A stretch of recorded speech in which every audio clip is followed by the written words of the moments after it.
বাংলাদেশের অন্যতম ঐতিহ্যবাহী জেলা, বাংলাদেশের অন্যতম বৃহত্তর আয়তনের দিকের জেলা, বাংলাদেশের অন্যতম সরল সোজা সাধারণ মানুষ যেখানে বসবাস করেন সেই জেলা, বাংলাদেশের খাদ্য এবং শস্য ভাণ্ডার হিসাবে আল্লাহ রাব্বুল আলামিন যেই জেলাটিকে নির্বাচিত করেছেন সেই জেলা, উত্তরবঙ্গের ঐতিহ্য নওগাঁ জেলা রানীনগরের আবাদপুকুরের কালীগ্রাম মুন্সিপুরের আজকের এই চমৎকার আয়োজন। ইসলাম কোনো থিওরিক্যাল ধর্মের নাম নয়। ইসলামের প্রত্যেকটা জিনিস ইমপ্লিমেন্টেশন করে, বাস্তবায়ন করে আল্লাহ নবী দুনিয়াতে দেখাই দিয়ে গেছেন, ঠিক কিনা? যেই মানুষেরা ডাকাত ছিল, চোর ছিল, বদমাইশ ছিল, সমাজের মধ্যে তাদের থেকে বেশি খারাপ কেউ ছিল না। আল্লাহর নবী সাল্লাল্লাহু আলাইহি ওয়াসাল্লাম মাত্র কয়েক বছরের ব্যবধানে ওই মানুষের ব্যাপারে আসমান থেকে সার্টিফিকেট দেওয়া হয়ে গেছেন, রাদিয়াল্লাহু আনহুম ওয়া রাদুআন। তোমরা আল্লাহর প্রতি খুশি, আল্লাহ তাদের প্রতি খুশি। এই জন্য ইসলামের কোনো বিধিবিধান থিওরির নাম নয়, প্র্যাকটিক্যালের নাম, ঠিক কিনা? কথা হচ্ছে হুজুর, আল্লাহ নবী সাল্লাল্লাহু আলাইহি ওয়াসাল্লাম তো 1400 বছর আগে গেছে। আমাদের হাতে কাছাকাছি সময়ে আল্লাহর বিধান দিয়ে আল্লাহকে মেনে নিলে পরিবর্তন যে সম্ভব, আমাদের কাছে কোনো প্রমাণপঞ্জি আছে কি না? আছে ভাই? আপনারা সাহস করে বলতেছেন না, এটা আপনারা সৎ মানুষ এই জন্য, কেননা আপনি বুঝেন নাই। না বুঝলে অযথাই সেই কথার সাথে আজগুবি শুধু সায় দিব, এটি ইমানদারের কাজ না। কথা ঠিক কিনা? আমি আপনাদের কাছে ছোট্ট একটা উদাহরণ দেই, আলোচনা করব ইনশাআল্লাহ। উদাহরণটাকে ভালো করে বোঝেন। এই পৃথিবীতে অ্যাট এ টাইমে যত মানুষ এক জায়গায় একত্রিত হয়, সবচেয়ে বেশি মানুষ একত্রিত হয় 7 জিলহজ মক্কা শরীফে খানায় কাবার আশপাশে। বলবেন হুজুর আমরা তো জানি হজে বেশি লোক একত্রিত হয়, আরাফাতে না। সব লোক হজে যেতে পারে না। নওগাঁ স্টেডিয়ামের পাশে বাড়ি হলেই, খেলা একটা হলে ভিতরে দেখা যায় না। টিকিট সিস্টেম থাকলে আপনার বাড়ি যতই পাশে হোক টিকিট কেটে ঢোকা লাগে, ঠিক কিনা? ঠিক একই রকম আরাফাতে গেলে টিকিট লাগে। কিন্তু মক্কায় কেন বলছে একত্রিত হয় 7 তারিখে? পৃথিবীর যত হাজি, সব হাজি 8 তারিখে চলে যাবে মিনায়। সব লোক 7 তারিখে মক্কায় হাজির। ওই হাজিরার সাথে মক্কার অধিবাসী হাজির, হোটেলওয়ালা হাজির, সেনাবাহিনী হাজির, পুলিশ হাজির, দোকানদার হাজির, হোটেলের সার্ভিস বয় হাজির, ওই মেথর হাজির, যাদের যা কাজ আছে সবাই মক্কায় হাজির। 7 তারিখে মাগরিবের সময় মনে হয় হারাম শরীফের আশপাশে এমন একটা হইচই, এমন একটা এলোমেলো, আর মনে হয় মানুষজনকে ঠান্ডা করা যাবে না। 7 জিলহজ মাগরিব, পৃথিবীর কমসে কম 25 লক্ষ লোক এক জায়গায়, অ্যারাউন্ড 2 বর্গ কিলোমিটারের মধ্যে 25 লক্ষ লোক। আপনি কল্পনাও করতে পারবেন না। সাদা কালো, ধনী গরিব, বোঝে বোঝে না, কানে শোনে শোনে না, বোবা, আফ্রিকান, বাংলাদেশি, ইউরোপ, ইন্ডিয়ান, ছেলে মেয়ে, শিশু কিশোর, আবাল বৃদ্ধ বনিতা, হুইল চেয়ার, কান্দে করা, অসুস্থ সুস্থ, আল্লাহু আকবার। মানুষ আর মানুষ আর মানুষ। মাগরিবের আগ মুহূর্তে পা ফেলবেন, ডানের থেকে বামে যাবেন, কি করবেন? বাথরুমে ভিড়, দোকানে ভিড়, মসজিদে ভিড়, বারান্দায় ভিড়, অজুখানায় ভিড়, গোসলখানায় ভিড়, যেখানে যাবেন শুধু মানুষ আর মানুষ। তারিখ কত? 7 জিলহজ। মাগরিবের সময় হারাম শরীফে উপস্থিত সব মানুষ সালাত আদায় করবে। 7 তারিখে রাত্রে অনেকে আরাফাতে নিয়ে চলে যাবে। লাখে লাখে মানুষ মনে করছে আজকে মাগরিবটা পরেই এশার সময় হোটেলে চলে যেতে হয়, এরপরে মিনার উদ্দেশ্যে বের হতে হবে। এই মানুষ দেখে যে কোনো মানুষ যদি না দেখে, আপনার আমি যত উদাহরণ দিয়ে বুঝাই, আপনার আমি বুঝাতে পারবো না। যে দেখছে সে জানে যে কি অবস্থা। হঠাৎ করে মুয়াজ্জিন সাহেব মসজিদের আজান শুরু করে হারাম শরীফে। মাগরিবের আজান হচ্ছে। আল্লাহু আকবার, আল্লাহু আকবার, আল্লাহু আকবার, আল্লাহু আকবার। এই যে আল্লাহু আকবার আল্লাহু আকবার হয়ে গেছে, আজান শুরু। যেইগুলা লোক আগে ঠান্ডা ছিল এখন আরো অস্থির। কার অজু লাগবে, কে বাথরুম থেকে বেরোবে, কে সিরিয়ালে আছে, কে নামাজের কাতার ধরবে কি ধরবে না। মানুষ মনে হচ্ছে পাগল আর পাগল। আজান শেষ, মানুষ তো ব্যস্ত ব্যস্ত, সুবহানাল্লাহ, এত মানুষ আর মানুষ। এমন সময় 3-4 মিনিটের ব্রেক দেয়। 3-4 মিনিট পরে মুয়াজ্জিন একামত শুরু করে। আমাদের তো মাইকে আজান হয়, ওখানে একামতটাও মাইকে হয়, যাতে সব মানুষজন একদম জানতে পারে। মুয়াজ্জিন একামত শুরু করছে, আল্লাহু আকবার, আল্লাহু আকবার, আশহাদু আল্লা ইলাহা ইল্লাল্লাহ, আশহাদু আন্না মুহাম্মাদার রাসূলুল্লাহ।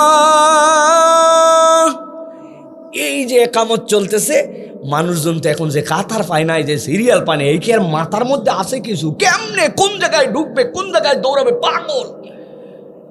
একামত শেষ হওয়ার পরে ইমাম সাহেব এরপরে মুসল্লিদেরকে বলে, সৌ ইস্তাউ আকিমু, কাতার সোজা করো, মিলে মিলে দাঁড়াও, ফাঁকা জায়গা পূরণ করো। ইমাম সাহেব ঘোষণা দিয়াই আল্লাহু আকবার। এখন অনেক লোক, এই জন্য মুকাব্বির লাগে, যে মুয়াজ্জিন সেই আবার মুকাব্বিরি করে মাইকে ইমাম সাহেবের সাথে সাথে আল্লাহু আকবার। উনি যে আল্লাহু আকবার বলছে, ইমাম সাহেব কেরাত শুরু করছে, আলহামদুলিল্লাহি রাব্বিল আলামিন আর রহমানির রহিম মালিকি ইয়াউমিদ্দিন ইয়াকা না'বুদু ওয়া ইয়াকা নাস্তাঈন ইহদিনাস সিরাতাল মুস্তাকিম সিরাতাল লাযীনা আন'আমতা আলাইহিম গায়রিল মাগদুবি আলাইহিম ওয়ালাদ-দাল্লিন আমিন। এই যে একামত আর এই যে আমিন, এইটুক সময় আপনি যদি ক্যালকুলেশন করেন, সর্বোচ্চ 40 থেকে 50 সেকেন্ড ইমাম সাহেব সৌ ইস্তাউ বলে আমিন পর্যন্ত গেছেন। বিশ্বাস করেন, যেই ময়দানে ওই সময়ে 30 লক্ষ লোক, যেই মানুষগুলোকে ঠান্ডা করবে কে মনে হচ্ছিল কেউ পারবে না, এই 30 থেকে 40 সেকেন্ডের মধ্যে আল্লাহু আকবার আর আমিন, এর মধ্যে 90% মানুষ ঠান্ডা। এরপরে একটা তেলাওয়াত করে রুকুতে গেছে, শতভাগ মানুষ মনে হচ্ছে নিঃশ্বাস ছাড়ার কোনো শব্দ নাই। আমি প্রমাণ দিয়ে আপনাদের কাছে দেখাতে চাই যে আল্লাহু আকবার বলার পরে ওয়ালাদ-দাল্লিন আমিনের মধ্যে 40 থেকে 50 সেকেন্ডের মধ্যে 30 লক্ষ লোককে পুলিশ, বিডিআর, আর্মি কোন রকম প্রশাসন ছাড়া আল্লাহর আহ্বানের দ্বারা ঠান্ডা করে নিজেরা শৃঙ্খলিত হয়ে দাঁড়ায় যায়। এটাই প্রমাণ করে ওই আল্লাহু আকবারের বিধান, আল্লাহর বিধান এই দুনিয়ায় যদি প্রতিষ্ঠিত হয়, 1 থেকে 3 বছরের মধ্যে পুরো পৃথিবী ঠান্ডা করে দেওয়া সম্ভব, ঠিক কি না?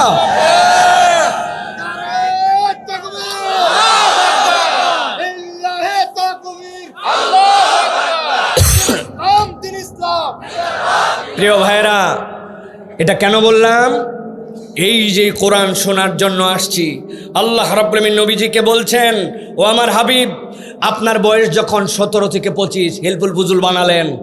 এরপরে আপনি মক্কার মূর্তি পূজার বিরুদ্ধে অবস্থান নিলেন, নারীদের ইজ্জত ফেরানোর জন্য চেষ্টা করলেন, এতিমের অধিকার ফেরাই দেওয়ার জন্য চেষ্টা করলেন, যুদ্ধ বন্ধ করার জন্য আপনার প্রচেষ্টা ছিল।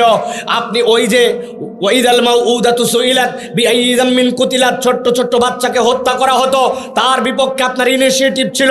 মক্কায় বাজার করতে আসতো জোর যার মুল্লুক তার, ওরা কিচ্ছু মানতো না, মাল কিনে নিয়ে তাদের বণিকদেরকে ইচ্ছা মতো প্রতারিত করত। চেষ্টা করেছেন আপনি, কিন্তু আপনার চেষ্টা সফল হয় নাই। এরপরে 25 থেকে 40 পর্যন্ত আপনি গাড়ে হেরাই ছিলেন, চিন্তা ভাবনা অনেক করেছেন, কিন্তু এইগুলো একটাও চিন্তা ভাবনা প্রস্ফুটিত হয় নাই। আল্লাহ বলতেছেন, আমি যখন আপনাকে ওহী দিয়েছি, এরপরে আপনি মুক্তির চূড়ান্ত পথ সম্পর্কে অবগত হয়ে কিয়ামত পর্যন্ত দিক নির্দেশনা দিয়েছেন। আমরা ওই কোরআন শোনার জন্য আসছি, ঠিক কি না?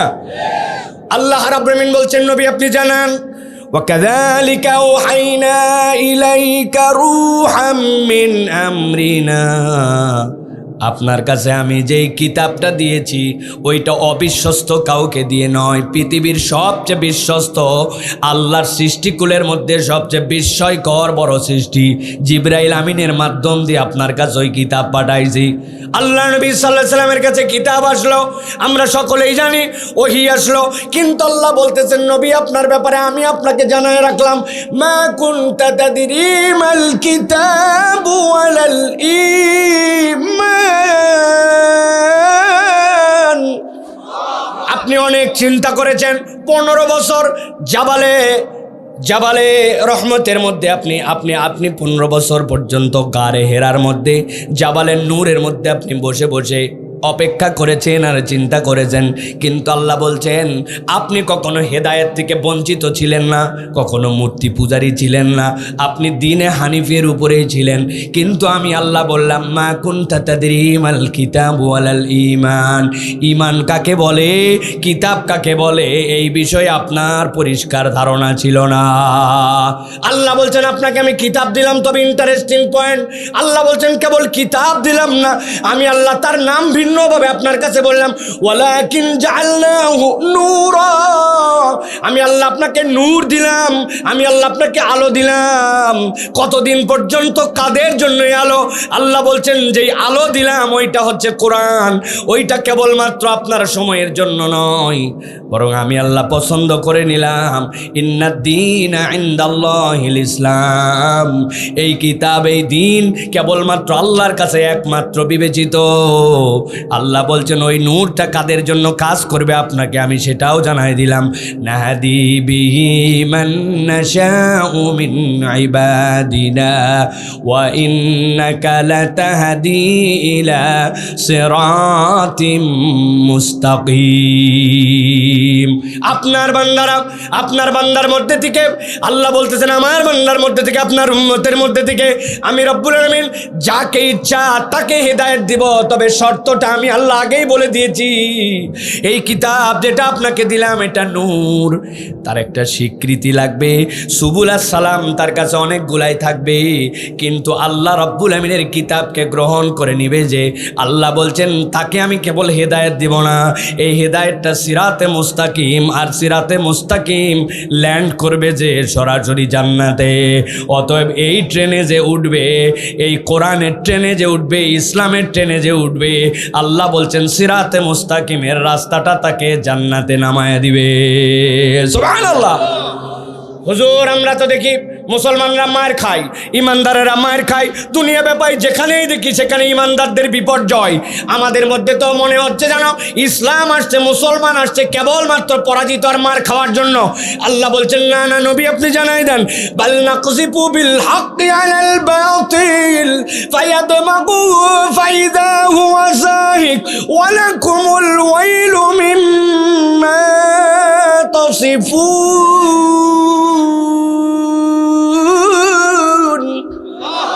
আল্লাহ বলছেন নবী বলে দেন এই কোরআন পরিবর্তন সব জায়গায় করবে না, এই কোরআন সব জায়গায় আঘাত করবে না, তবে আঘাত করবে। আল্লাহ বলছেন বাল নাকযিফু বিল হাক্কি আলাল বাতিল, এইটা হক, এই ঈমান হক, এই কোরআন হক, এইটা আঘাত করবে বাতিলের উপরে। আল্লাহ বলছেন এমন আঘাত করবে নবী আপনি বলে দেন ফাইদা হুয়া যাহিক, এইটা নিশ্চিহ্ন হয়ে যাবে। কোন জায়গায় আঘাত করলে এটা নিশ্চিহ্ন হবে? আল্লাহ বলছেন ফায়াদমাগুহু, তাফসিরে কাবিরের ভিতরে আসছে, তাফসির ইবনে আশুরের ভিতরে আসছে, ইবনে কাসির রহমতুল্লাহি আলাইহি ব্যাখ্যা করেছেন আরবিতে দামগুন শব্দের অর্থ চূর্ণ বিচূর্ণ হয়ে যাওয়া। সেই চূর্ণ বিচূর্ণর আঘাতটা কোথায়? তারা বলছেন এইটা পরিবর্তন করবে তার ব্রেনের মধ্যে, তার চেতনার মধ্যে। উপরে মলম লাগায়া সমাজ পরিবর্তন করা যাবে না, নৈতিকভাবে পরিবর্তন না করলে এই মলম কেবল আজারা লাগানো হবে, ঠিক না? যেই ব্যক্তি জুতা চুরি করে মসজিদের, খোঁজ খবর নিয়ে দেখবেন শিক্ষা দীক্ষায় দুর্বল, জুতা চোর, কিন্তু তারে ধরে ধোলাই দেওয়ার জন্য যেই বেটা ওই দিন নামাজ পড়ে নাই, ও যদি খবর পায় একবার, আবাদপুকুর বাজারে আছে আর শুনছি কালীগ্রাম মুন্সিপাড়া মসজিদে একটা চোর ধরা পড়ছে, মোটর সাইকেল টান দিয়ে আছে, চল আগে গণ ধোলাই দিয়ে আছে, নামাজ পড়েনি 7 দিন, কিন্তু চোর মারতে বিরাট মরদই আছে না? খবর নিয়ে দেখবেন পড়ালেখা ঠন ঠনা ঠন, কিন্তু বিশাল পড়ালেখা করে বিসিএস ক্যাডার হয়ে, সচিবালয়ের মধ্যে বসে মন্ত্রী হয়ে, এমপি হয়ে দেশের ব্যাংক সাবার করে দিছে, দেশের টাকা বিদেশে পাচার করে দিছে, রাস্তাঘাট খাইয়ে একবারে ভূত ছাড়া করে দিছে, তার ব্যাপারে আমাদের তেমন কোনো চিন্তা না। কথা বললেন না যে সমস্যা আছে নাকি ভাই? এত বড় শিক্ষিত এত বড় চোর হলো কেন? এর কারণ হচ্ছে মলম লাগাতে ভুল করছি। কি লাগাতে?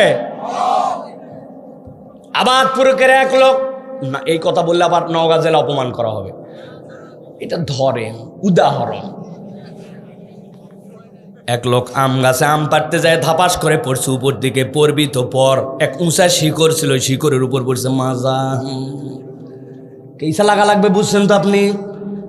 অবস্থা খারাপ, 2 দিন নিজে নিজেই ডাক্তারি করছে, এরপরে দেখছে হবে না, চলে গেছে শহরে। যাওয়ার পরে ডাক্তার সাহেবের পরামর্শ নিয়েছে, পরামর্শ নিয়ে ডাক্তার বলছে এই বড়িগুলা খাবেন, 3 দিন সময় দিলাম, এরপরে এক্সরে ফেক্সরে যা করা লাগবে, তবে যাই করেন নাই করেন, এই যে একটা মলম দিলাম, এই মলমটা কিন্তু যেখানে আঘাত পাইছেন ওখানে ডলে ডলে লাগাবেন। বেচারি চলে আসছে, আসার পরে চিন্তা করছে চলাচলই করতে পারি না, তারপরেও ডাক্তারের কথা মানা লাগবে যাতে দ্রুত সেরে যায়। অনেক কষ্ট করে বাড়ির পাশে এক ভ্যানওয়ালাকে ম্যানেজ করছে, ভাই একটু যাওয়া লাগবে কোন জায়গায়, এমনি অসুস্থ, কয় ডাক্তার বলছে যেই জায়গায় পড়ে যায় আমার এই ব্যথা পাইছে ওই জায়গায় মলম লাগানো লাগবে। 3 দিন ওই জায়গায় মলম লাগানোর পরে ডাক্তারের কাছে যাই, বলছে কি ঘোড়ার ডিম দিলেন, একটা লাগাতে বলছিলেন, আমি তো 5-7টা লাগাই শেষ। চিন্তা করছে হায় হায় এত মলম দিলেন কোথায়, বলে যেখানে পড়ে গেছিলাম লাগাতে বলছিলেন, আমি অনেক কষ্ট করে যাওয়া যায় না, তারপরেও ভ্যান ভাড়া করে শিকড় তেলতেলা করে দিয়েছি। যদিও এরকম কোনো বেকুব নাই, কিন্তু বুঝে থাকলে বলেন তো, ও যদি ভুল বুঝে যেই জায়গায় মলম লাগানো লাগবে না লাগায়া শিকড়ে মলম লাগায়, কাজ হবে তো? আল্লাহ বলতেছেন ভালো করে বুঝে নাও, কোরআন পরিবর্তন করবে, তবে পরিবর্তন করবে ফায়াদমাগুহু, এমন জায়গায় আঘাত করা লাগবে যেই জায়গাটা চেতনা, যেই জায়গাটা আদর্শ। বান্দার যদি আদর্শ আর নৈতিকতায় কোরআন দিয়ে পরিবর্তন না হয়, ওই জাতি কিয়ামত হয়ে যাবে, কখনো পরিবর্তিত হতে পারবে না। ঠিক না? আমি মাঝে মাঝে উদাহরণ দেই, ছোট্ট একটা উদাহরণ দেয়, ভালো করে বোঝেন। আবাদ পুকুরের 2 ছেলে সন্ধ্যার আগ দেখতে খেলার আগ দেখতে বল করছে, 2 বল 3 রান লাগবে, লাস্ট উইকেট। চিন্তা করছে এটা ফেলাতে পারলেই জিতে যাব, এমনভাবে ওই ব্যাটা আবার স্ট্যাম্পের সামনে এসে দাঁড়াইছে যে যাই হই বোল্ড হওয়া যাবে না। আল্লাহর কি কাম, পায়ের মধ্যে বল লাগছে, জিজ্ঞাসা করছে LBW হয়েছে কিনা, আম্পায়ার LBW দেয় নাই, অথচ স্পষ্ট দেখা যাচ্ছে ঠ্যাং স্ট্যাম্প বরাবর। যাবে কোথায়, এক কথা 2 কথা রাগারাগি চিল্লাচিল্লি গন্ডগোল পাচাতে এক পর্যায়ে স্ট্যাম্প তুলে দিছে বাড়ি। বেশি কথা বলিস, বাড়ি লাগবি তো লাগ, বাম হাতের উপরে লাগছে, কস করে হাতে শব্দ হয়েছে, সকলের পিত্তি তখন শুকায় গেছে। এত দূর তো হওয়ার কথা না, যা ঘটনা ঘটে গেছে আর তো কিছু করার নাই। নওগাঁ নিয়ে চলে গেছে, ডাক্তার ডেকে ডেকে সুন্দর করে প্লাস্টার করে দিয়েছে, দেওয়ার পরে বলছে আজকে নিয়ে যাওয়া যাবে না, আজকে অন্তত হাসপাতালে রাখেন, আগামীকালকে আরেকটা এক্সরে করে চেক করে তারপরে বোঝা যাবে ঠিক মতো জোড়া লাগছে না লাগে নাই। ওই ছেলের হাইরে ব্যথা, কপাল খারাপ, রাত্রেবেলা শুয়ে আছে, গলার মধ্যে এরকম করে ঝুলানো, ব্যথায় কোঁকা চিল্লা চিল্লি। নার্স শেষে ডাক্তারের সাথে পরামর্শ করছে কি করা যায়, বলে একটা ইঞ্জেকশন মেরে দেন ভল্টারিন। যেই না ইঞ্জেকশন দিছে, আধা ঘন্টার মধ্যে ব্যথা কমে গেছে। শুয়ে শুয়ে এখন হাসপাতালের বেডে ডান হাত মাথার নিচে যে ভাবতেছে আল্লাহ একবার খালি আবাদ পুকুর ফেরত যাই, আর একবার খালি বাম হাতটা ভালো হোক, আবার যদি ওই খেলার মাঠে যাই, যেই বেটা আমার 1 হাত ভাঙছে আল্লাহ বাঁচালো আর 2 হাত। এরকম চিন্তা ভাবনা হাসপাতালে শুয়ে করা যাবে না, যাবে না, কথা কিন্তু বুঝেন, যাবে না, যাবে না। আরেকজন গন্ডগোলে ঠ্যাং ভাঙছে, ঠ্যাং ভাঙ্গার পরে ডাক্তার বলছে নওগাঁ ফেল, ঢাকা নিয়ে চলে যাও, পঙ্গুতে ভর্তি করে পার মধ্যে এত বড় করে টানা দিয়া 2টা ইট ঝুলাই দিছি, বলছে 1 মাস হাসপাতালে শুয়ে তারপরে যাও যদি ঠ্যাং সোজা রাখতে চাও। হাসপাতালে শুয়ে রাত্রিবেলা যখন ব্যথা কমে, মাথার নিচে 2 হাত দিয়ে ভাবে আল্লাহ একবার খালি ঠ্যাং ঠিক করুক, একবার খালি এলাকায় ফেরত যাই, তোকে আমি দেখাবো আল্লাহ বাঁচালে, তবে একাই না, তুই তোর ভাই আর তোর বাপ 3 ঠ্যাং ভাঙতে না পারলে আমি মরদ না। পঙ্গু হাসপাতালে শুয়ে এরকম কথা ভাবা যাবে না, যাবে না। কিন্তু এবার বলবেন আওয়াজ দিয়া গন্ডগোল লাগছে, 2 জন হাত ভাঙছে, পা ভাঙছে, সাথে একটা লাঠির ছলা দিয়ে মাথার পিছনে একটা বাড়ি দিয়েছিল। ওই বাড়ি দেওয়ার কারণে ওই লোকের হাত ভাঙ্গা পা ভাঙ্গা সাথে সাথে জ্ঞানও হারায় গেছে, কোমার মধ্যে চলে গেছে, অজ্ঞান হয়ে গেছে। ওই বেটার হাতে প্লাস্টার, পায়ে প্লাস্টার, হাসপাতালে শুয়ে আছে। এবার বুঝে থাকলে বলেন তো, যেই বেটার হুঁশ নাই, যেই বেটার জ্ঞান নাই, ও কার ঠ্যাং ভাঙবে আর কার হাত ভাঙবে এইটা কি চিন্তা করতে পারবে? কথা বললেন না যে পারবে? আল্লাহ বলছেন ভালো করে বুঝে নাও, ফায়াদমাগুহু ফাইযা হুয়া যাহিক। কোরআন তোমাকে পরাজিত করতে আসে নাই, এইটাকে আল্লাহ নূর বলেছেন, এইটাকে আল্লাহ বলতেছেন ওয়া ইন্নাকা লা তাহদি ইলা সিরাতিম মুস্তাকিম, এইটা তোমার মুস্তাকিমের রাস্তা। তবে রব্বুল আমিন বলতেছেন এই পরিবর্তনটা তোমার আদর্শে হওয়া লাগবে, চেতনায় হওয়া লাগবে, চরিত্রে হওয়া লাগবে, নৈতিকতায় হওয়া লাগবে। আল্লাহ বলতেছেন এই পরিবর্তন যদি হয় তাহলে একমাত্র সেই সমাজ, সেই রাষ্ট্র, সেই এলাকাটা সুন্দর হবে, নচেত উপরে উপরে যত মলন লাগাও কাজ হবে না। আর আল্লাহ সতর্ক করে দিয়েছেন সাথে সাথে ওয়ালাকুমুল ওয়াইলু মিম্মা তাসিফুন। অনেক পণ্ডিত সমাজে খুঁজে পাবা যারা ইসলামের বিধান নিয়ে নানান কথাবার্তা বলে, আল্লাহর হুকুম নিয়ে নানান ধরনের অবান্তর যুক্তি তারা উপস্থাপন করে। 1450 বছর আগে এখন কেমনে হয়, তখন ব্যাংক ছিল না, বিমা ছিল না, এখন দুনিয়া আগাইছে, মোবাইল ছিল না, হে ছিল না, সে ছিল না। এখনকার আপডেট জেনারেশন, আরবের আবহাওয়া একরকম ছিল, আমার আবহাওয়া একরকম, নানান কথাবার্তা বলে ইসলামের বিধান নিয়ে সমস্যাকর কথা বলে। আল্লাহ বলছেন আমি তাদের ব্যাপারে বলে রাখলাম ওয়ালাকুমুল ওয়াইলু মিম্মা তাসিফুন। আল্লাহর ব্যাপারে, নবীর ব্যাপারে, কোরআনের ব্যাপারে, ইসলামের ব্যাপারে কথা বলার আগে হুঁশ করে বলো, নচেত এই মুখ কিন্তু কিয়ামতের দিন তোমাকে ফাঁসাবে, ঠিক না? ওয়ালাকুমুল ওয়াইল, আল্লাহ বলছেন ধ্বংস হয়ে যাবে। হুঁশ করে কথা বলো, মাথা খাটায় কথা বলো। আল্লাহ দুনিয়ায় ধরে না, কিন্তু তার মানে মনে করো না যে আল্লাহ রাব্বুল আমিনের কাছে হিসাব নাই। মা ইয়ালফিযু মিন কাউলিন, আল্লাহ বলছেন দুনিয়ার কোনো প্রাণী কথাই বলতে পারে না। বলেন তো আমরা কথা বলতে পারি না? পারি, কিন্তু আল্লাহ বলছেন মা ইয়ালফিযু মিন কাউলিন, বলতে পারে না।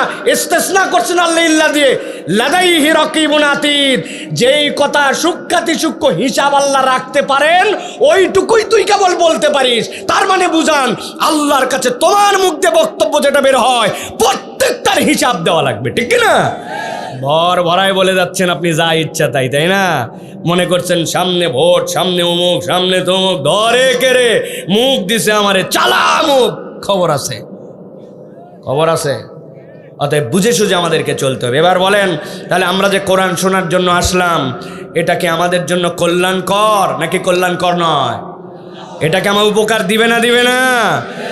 আমরা কি পরাজিতের দলে না বিজয়ীর দলে? বিজয়ের দলে আমরা। অতএব প্রিয় ভাইরা, আপনারা কি মনে করছেন ওয়াজ শুরু হয়ে গেছে? না ভাই, না, ওয়াজ শুরু আন্দাজি, কেবল একটু বাউন্ডারি দিচ্ছি আমি, একটু হালকা আইল দিয়ে নিচ্ছি যাতে লোকজন জায়গা মতো থাকে। আমাদের নওগাঁর লোক বেশিরভাগ আইল ছাড়া ওয়াজ শোনে, কোনো আইল নাই, আসলো ফাঁথারা ওয়াজ চললো, কি শুরু কি ছেড়, বক্তা নিজেই বুঝে নাই, জনগণ কেমনে বুঝবে আন্দাজে? আল্লাহ মাফ করুক, আমি কারো ব্যক্তিগত সমালোচনা করে বলতেছেন, আমারও অনেক দুর্বলতা আছে, কিন্তু অনেক সময় এরকম হয় বুঝলামই না কেন ওয়াজ মাহফিলে আসলাম, এটা আমাকে কি বেনিফিট দিবে, এটা বোঝে না জন্য আমরা আমাদের ওয়াজটুকুকে বাড়িতে নিয়ে যাই না। জানা কথা শোনার মধ্যেও কোরআনের কথা হলে আপনার ফায়দা আছে কি না? একজন বলছে 1000 টাকার নোট দিব, আসো 2 মিনিট এখানে বসলে, দিছে 1000 টাকার নোট, এরপর আবার বলছে আবার আসো 1000 টাকা দিব, বলছে রাখ তোর 1000, আগের 1000 আর পরের 1000 একই রকম 1000 কয়বার নিব, নতুন 1000 দিলে আমি আসবো। এরকম কোনো বলদ আছে নাকি এখানে? কথা বলেন, আছে নাকি? তা আপনি কোরআনের ক্ষেত্রে এটা বোঝেন না কেন? আল্লাহ বলছেন ফাযাক্কির ফাইন্না যিকরা তানফাউল মুমিনিন, এই জিকিরের মধ্যেই তোমার জন্য কল্যাণ। জানা কথাই 1000 বার শুনবেন, এটা যেরকম অরুচি আপনার আনে না, অনুপকারও আনবে না। সুবহানাল্লাহ বলেন। আরে না বুঝে একবার সুবহানাল্লাহ বলেন। আপনাকে বলছে শোনো, তোমাকে 4 লাইন কবিতা বলে দিচ্ছি, কবিতাটা হচ্ছে যে কোনো একটা কবিতা আপনাকে বলছেন, ধরেন বলছে হাট্টিমা টিম টিম তারা মাঠে পারে টিম, তাদের খাড়া দুটো সিং। জীবনে এরকম কোনো কিছু আছে ভাই? একবার ভাইবে দেখলেন না যে কি অবাস্তব একটা কথা আপনি গড়গড়ায় বলে যাচ্ছেন, আন্দাগন্দা একটা কথা। আচ্ছা বলে দিছে, এই কথা বললেই প্রত্যেকদিন 20 টাকা করে পাবি। কয় টাকা? 20 টাকা। 7 দিনের দিন ওরা ফোন করে বলছে, এই আজকে যে ফোন করে 20 টাকা নিলি না, রাখ তো রাখ। আন্দাজে আমি বইয়ের সাথে গন্ডগোল, বিরাট ঝামেলা হয়ে গেছে, 20 টাকা মারাইছে আন্দাজে। আরে ভাই আপনি 4 লাইন কবিতা বললে সে 20 টাকা দেয়, 7 দিন পর আপনি বিরক্ত, বলছে তোর গুলি মারি, তোর টাকা থার, তোর টাকা আন্দাজ বলবে কিনা ভাই?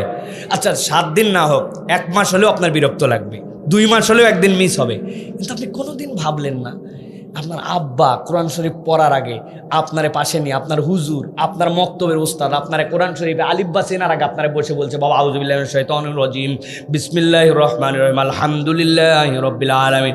আপনারে কোরআন পড়ার আগে এটা মুখস্থ করাইছে। আপনি খোঁজ নিয়ে দেখেন, কোরআন পড়া শিখে সূরা ফাতিহা মুখস্থ করছে। আল্লাহ দুনিয়ায় কোনো মুসলমান নাই ও শুনে শুনে মুখস্থ করে ফেলছে, ঠিক কি না? কিন্তু আপনার বয়স এখন 70 বছর হয়ে গেল, এই যে দাঁড়ায় গেলেন আর অটোমেটিক মুখ দিয়ে বাড়াতে শুরু করলো আলহামদুলিল্লাহ রাব্বিল আলামিন আর রহমানির রহিম। দ্বিতীয় রাকাতে আবার বাড়ালো, সুন্নতে বাড়ালো, নফলে বাড়ালো, বেতেরে বাড়ালো, তাহাজ্জুদে বাড়ালো, মুখ দিয়ে বাড়ায় যাচ্ছে। কোনোদিন মনে হয় না কত রে, কত সূরা ফাতিহার কত মনে হয়েছে কোনোদিন কারো? জিন্দেগিতে কারো মনে হবেও না। আপনি কেন বুঝলেন না? যেই কোরআন আপনি না বুঝে মুখস্থ করার পরে 70 বছরে কোনো দিন ফিলিংসের মধ্যে বসে না, আল্লাহ আনবেই না। ওই দিলের মালিকই আল্লাহ, ওই রব্বুল আলামিন বলতেছেন। তাহলে এই কোরআন শুনলে যে তোমার লাভ হয়, এই বুঝটা তোমার কে দিবে? কে দিবে? বাইরে নাই মনে করতেছেন আপনি?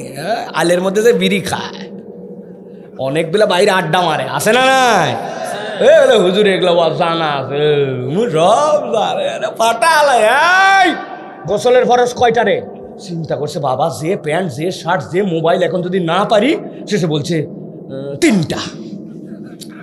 এই বাজে গেছে তো, হ্যাঁ অত আন্দাজে বাদাইছে। এরপরে বলছে ঠিক করে বল কি কি। তোর বয়স 18 বছর, তোর মাঝে মাঝে গোসল ফরজ হয়, বিয়ে না করলেও গোসল ফরজ হয় অনেক সময়, তুই বল ঠিক করে বল। চিন্তা করছে আগে যেহেতু দান বাইরে গেছে, এখন তো আর নিজে লজ্জায় পড়ে যাবো যদি না বলি। তালে তালে বলে দিছে লুঙ্গি, বদনা, গামছা। হয়তো লুঙ্গি, বদনা, গামছা বলে নাই, আপনারা হাসছেন, কিন্তু এইরকম লোক আছে কিনা? পিক আপ নিয়ে ঘুরে কিন্তু গোসলের ফরজ জানে না, আছে না নাই? খোঁজ নিয়ে দেখেন। অথচ ভাব নিয়ে ঘুরে বেড়াচ্ছে, দুনিয়া জেনে ফেলছে, একেবারে ফাটায় ফেলছে একেবারে। এত যোদা না, কোরআনের সাথে হেতেরাম করো, আল্লাহ তকদির ঘুরাই দিতে পারে, ঠিক না? প্রত্যেক দিন আয়োজন হয় না, প্রত্যেক দিন আমরা আসতেও পারি না। তুমি কত দূর থেকে আসছো? তোমার থেকে বহু দূরের থেকে আমি আসছি। 300 কিলোমিটার কম বেশি আমি ভ্রমণ করে আসছি, 300 না 600 কিলোমিটার। গতকালকে আমি ফেনীর সেই এক মাথায় ছিলাম একবারে, সেখান থেকে আমি 14 গ্রাম থেকে এখানে আসছি, প্রায় 500 কিলোমিটার। তুমি কত দূর যাবা? তোমার থেকে অনেক দূর আমার সফর আগামীকালকে। আমি আগামীকালকে রাজশাহী প্রোগ্রাম করে ঢাকা চলে যাব। তোমার দূরত্ব আসা এবং যাওয়ার থেকে আমার থেকে কম, আমার থেকে পরিশ্রম তোমার জন্য কম। প্রিয় ভাইয়েরা, আমি তুমি করে বললাম তোমাদেরকে, প্রত্যেক দিন কথা বলতে হয়। নওগাঁর মানুষজন আমাদেরকে মহব্বত করে, এই জন্য এক প্রোগ্রামের জন্য এরকম চলে আসতে হয়। তুমি তারপরেও কোরআন শোনার জন্য আসো না কেন? কথা বলেন, দরকার আছে কি না? প্রিয় ভাইয়েরা, অনেক লম্বা বলে ফেলছে, আজকে লম্বা বলবো, যা আছে কপাল। রাত্রে তো যাবো না, রাত্রে নওগাঁ থাকবো, অতএব কোনো যাওয়া যাবি নাই আজকে। এই যে যারা আমাদের গ্রাম পুলিশ না, ওনারা আপনারা গেট পাহারা দিবেন, ভিতরে যেন কেউ আর নতুন ঢুকতে না পারে, একটা লোক যেন ঢুকতে না পারে। বাড়ালে বাড়াবে, কিন্তু ঢোকার কোনো সুযোগ নাই আর। যে কয়টা লোক, এ কয়টাই লোক। ওরা মনে করছে বাহিরে মাইক দিছে, আমার বাড়িতে শুনবো। শোনা, কিন্তু সমস্যা আছে ভাই। এই যে মোবাইলে 2 ভাবে ইন্টারনেট ব্যবহার করা যায়, একটা সেলফ ডাটা আর একটা ওয়াইফাই, ঠিক কিনা? চাচার আন্দাজে হো করেন, আপনি কি সে সেলফ ডাটার ওয়াইফাই ডাটা বুঝতে চান? মুরব্বীদের কোনো হো করার দরকার না, বাটন মোবাইল আপনার আন্দাজে চাচারাও আছে। এই যে ঠিক বলছে, অনেক চাচারা স্মার্ট হয়ে গেছে। ছবি তুলে দেখি তো আমরা, এরকম করে করে ছবি খালি তুলেই যাচ্ছে। অনেকক্ষণ পরে দেখে খালি নিজেরই ভিডিও করছে, পিছন দিক ঘুরাতে ক্যামেরা মনে নেই।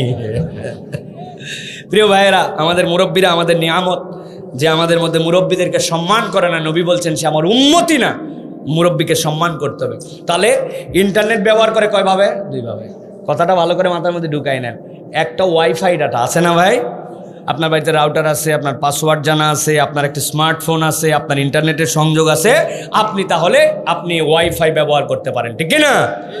কিন্তু জিজ্ঞাসা করি ভাই, আপনার বাড়ি এই গ্রামে আর আপনি চলে গেছেন রানীনগর, আবাদপুকুর বাজার, আপনার বাড়ির থেকে ওয়াইফাই কাজ করবে তো?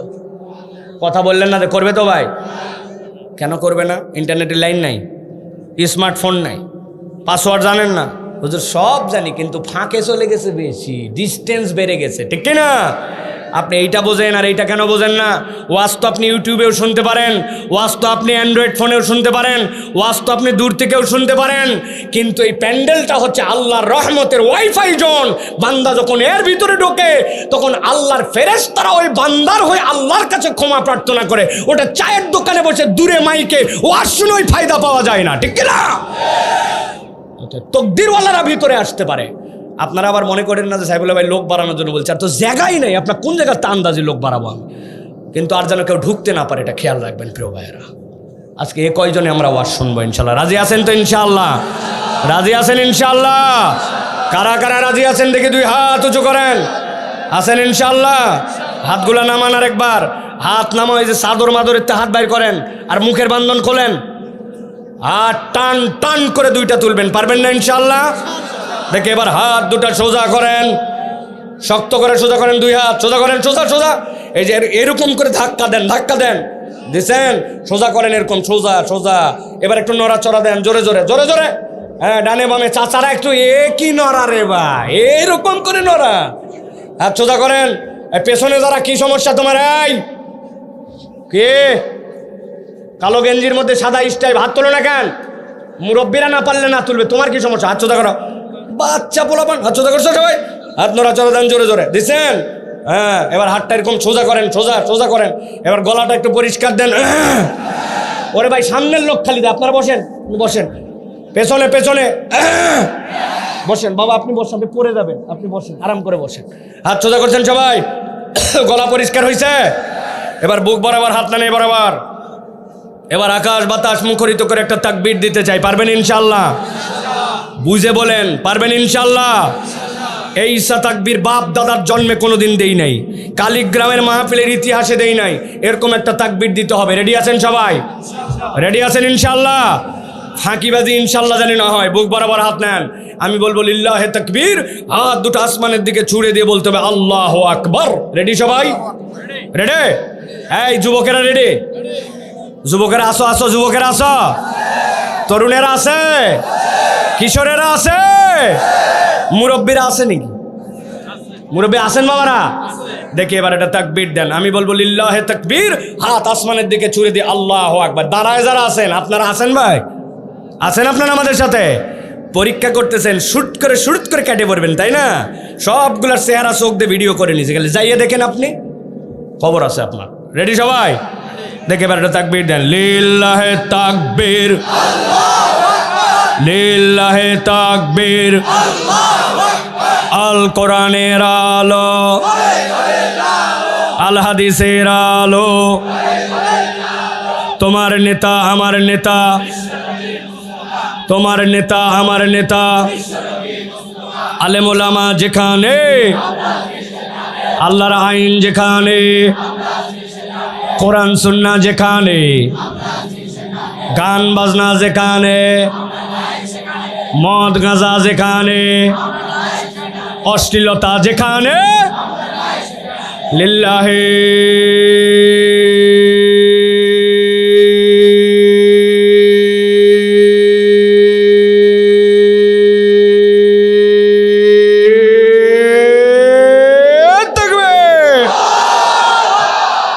মাশাআল্লাহ। শয়তান আছে আর? রানীনগর পার, ঠিক না? আল্লাহ আমাদেরকে কোরআনের জন্য কবুল করেন, আল্লাহ আমাদেরকে ইসলামের জন্য কবুল করেন। আমরা আগামীর প্রজন্মের কাছে এই বার্তা ক্লিয়ার করে দিতে চাই, এই বাংলাদেশে ইনশাআল্লাহ আগামীর বাংলাদেশটা ইসলামের বাংলাদেশ, আগামীর বাংলাদেশটা ইনশাআল্লাহ তরুণ প্রজন্মের বাংলাদেশ, আগামীর বাংলাদেশ আল্লাহু আকবারের পক্ষের বাংলাদেশ। আগামীর প্রজন্মকে যদি আমাদের সাথে রিলেট করতে হয়, আল্লাহু আকবারের পক্ষে থাকতে হবে। এক হাদি চলে গেছে, কিন্তু ইনশাআল্লাহ লক্ষ লক্ষ হাদি জীবন দেওয়ার জন্য তৈরি হচ্ছে, ঠিক কিনা? অতএব আল্লাহু আকবারের পক্ষে যারা, তাদের পক্ষে আমরা, ঠিক না? আমি কোন দলের পক্ষে বলছি, বিপক্ষে বলছে? আপনাকে আল্লাহু আকবারের পক্ষে থাকতে হবে, তবেই আপনি আমাকে আপনার পক্ষে পাবেন, ঠিক না? কথা পরিষ্কার? মনে রাখবেন ইনশাআল্লাহ। আল্লাহ আমাদেরকে কবুল করে, বলেন আল্লাহুম্মা আমিন। চলেন আমরা একটু এবার সরাসরি কোরআনুল কারীমের মধ্যে প্রবেশ করি। আর ডানে নয় বামে নয়, অনেক দীর্ঘ সময় হয়ে গেছে। আমরা কোরআনুল কারীমের মধ্যে প্রবেশ করব ইনশাআল্লাহ, বিতাড়িত শয়তান থেকে আশ্রয় প্রার্থনা করে সমস্বরে সকলে কোরআনের মধ্যে প্রবেশ করব। আস্তে পড়েন, আদবের সাথে পড়েন, কিন্তু জবানটুকু দিয়ে উচ্চারণ করে সকলে পড়েন। মায়েরা, বোনেরা, দূরে কাছে সকলে আমাদের সাথে পড়েন। আউযু বিল্লাহি মিনাশ শাইতানির রাজিম। বিসমিল্লাহির রাহমানির রাহিম। ইয়া ওয়াইলাতা লাইতানি লাম أتخذ فلانا خليلا لقد أضلني عن الذكر بعد إذ جاءني وكان الشيطان للإنسان خذولا وقال الرسول يا رب إن قوم اتخذوا هذا القرآن مهجورا। সম্মানিত হাজিরিন, আজকের সংক্ষিপ্ত সময়ে আমরা যে প্রসঙ্গে কথা শুনবো সেটি হচ্ছে দুনিয়ার জীবন আমাদের শেষ হওয়ার পরে আল্লাহর সামনে একদিন আমাদেরকে উত্থিত হবে। এ বিষয়ে আমাদের কোনো সন্দেহ আছে? সন্দেহ থাকলেও সমস্যা নাই, সন্দেহ করলেও আলারা উত্থিত হবে, না করলেও আলারা উত্থিত হবে। সুতরাং আল্লাহর কাছে আমাদের উত্থিত হবে, এর প্রতি আমাদের ঈমান আছে। আল্লাহর কাছে উত্থিত হওয়ার পরে রব্বুল আলামিনের সামনে আমাদের বিচার হবে। এ বিষয়ে আমাদের কি কোনো সন্দেহ আছে? সেই বিচারে কোনো কারচুপি, পার্সিয়ালিটি, কোনো অন্যায্যতা, বেইনসাফ হবে না। আল্লাহ আদেল রব হিসাবে পূর্ণ বিচার করবেন। আল্লাহ ছাড়া কেউ আদালত করতে পারে, পূর্ণ আদালত করতে পারেন। এক লোক 3 মানুষকে মারছে, ওরা ফাঁসি দিয়ে দিছে। এখন যার বাপ মারছে সে খুশি, কিন্তু ওই লোকই খালুরেও মারছে একজন, আর চাচারেও মারছে একজন। আর এখন খালু আর চাচাওয়ালা যদি বলে বাপওয়ালা খুশি হয়েছে, আমাদের দুইজনের বিচার কই? বিচারকের কাছে যদি বলে তারা ফাঁসি দিয়েছেন ওই বাপের হত্যার রায়ে, আমাদের দুইজনের বিচার করেন। পৃথিবীর কোনো বিচারের সাধ্য আছে একবার ফাঁসি দেওয়া লোকরে আবার ফাঁসি দিবে বা বিচার করবে? তাহলে দুনিয়ার লোক আদালত করতে পারে, তার সাধ্যের লিমিটেশন আছে। একমাত্র আল্লাহ আদেল, তিনি একমাত্র প্রকৃত ইনসাফের বিচার কায়েম করবেন। 3 নম্বরে, ওই বিচার হওয়ার পরে রব্বুল আলামিন তার ডেস্টিনেশন অনুযায়ী কাউকে জাহান্নামে তার ফলাফল অনুযায়ী ঢুকাবেন, কাউকে জান্নাতে ঢুকাবেন। এ বিষয়ে তো আমাদের কোনো সন্দেহ। কিন্তু জিজ্ঞাসা করতে চাই, আমরা কি ওই ফলাফলের পরে জাহান্নামে যেতে চাই না জান্নাতে যেতে চাই? সিরিয়াসলি বলতে হবে, জাহান্নামে না জান্নাতে? এখানে কিছু লোক আছে নাকি যে কিছু গুনাহ খাতা করি আল্লাহ জাহান্নামে দেয়, দেখ কিছুদিন শাস্তি টাস্তি খাইতে যাবানি, তারপরে এক সময় জান্নাতে, তাই নাকি ভাই? 1 সেকেন্ডেরটা সহ্য করার ক্ষমতা নাই। সুতরাং বিনা হিসেবে জান্নাত আমরা চাই, ঠিক কিনা? আল্লাহ বলছেন, বান্দারা কিয়ামতে আসার পরে বিনা হিসাবে তো জান্নাত চাবা, কিন্তু কিয়ামতে আমার সামনে কতগুলা লোক উঠবে, উঠার পরে তারা তার অপরাধগুলা তারা বলবে। কিয়ামত হয় নাই, ওই বিচারও কায়েম হয় নাই, লোকও আলাদা করা হয় নাই, কিন্তু আল্লাহ কোরআনে জানাই দিয়ে রাখতেছেন, তোমার যদি এই দোষ থাকে ওই দিন কেসগুলো আমি আগেই জানাই দিয়ে রাখলাম, ওই কেসের প্রস্তুতি নেই, দোষগুলা বাদ দিয়ে আমার কাছে আসো। তাছাড়া কিন্তু খবর আছে, আল্লাহ কোরআন এরকম 9টা কেসের কথা বলছেন। কয়টা কেস? আওয়াজ করে বলতে হবে, কয়টা? আজকে আমরা মাত্র 3টা কেসের আসামিদের বর্ণনা এবং তাদের যে সকল অপরাধ, ওই অপরাধগুলা চিহ্নিত করার জন্য চেষ্টা করবে। তাহলে আজকের আলোচ্য সূচির কেস কয়টা? জোরে বলতে হবে, কয়টা? আমি দয়া করে বলতেছি, মুরব্বীরা জানে আপনারা কথা বলেন না বাবা, আমি ইয়াং ছেলে মানুষ, আমি ইয়াংদের জন্য কিছু কথাবার্তা বলতেছি। আমি তাকায় বুঝছি এখানে 80% যুবক তরুণ, ঠিক কিনা?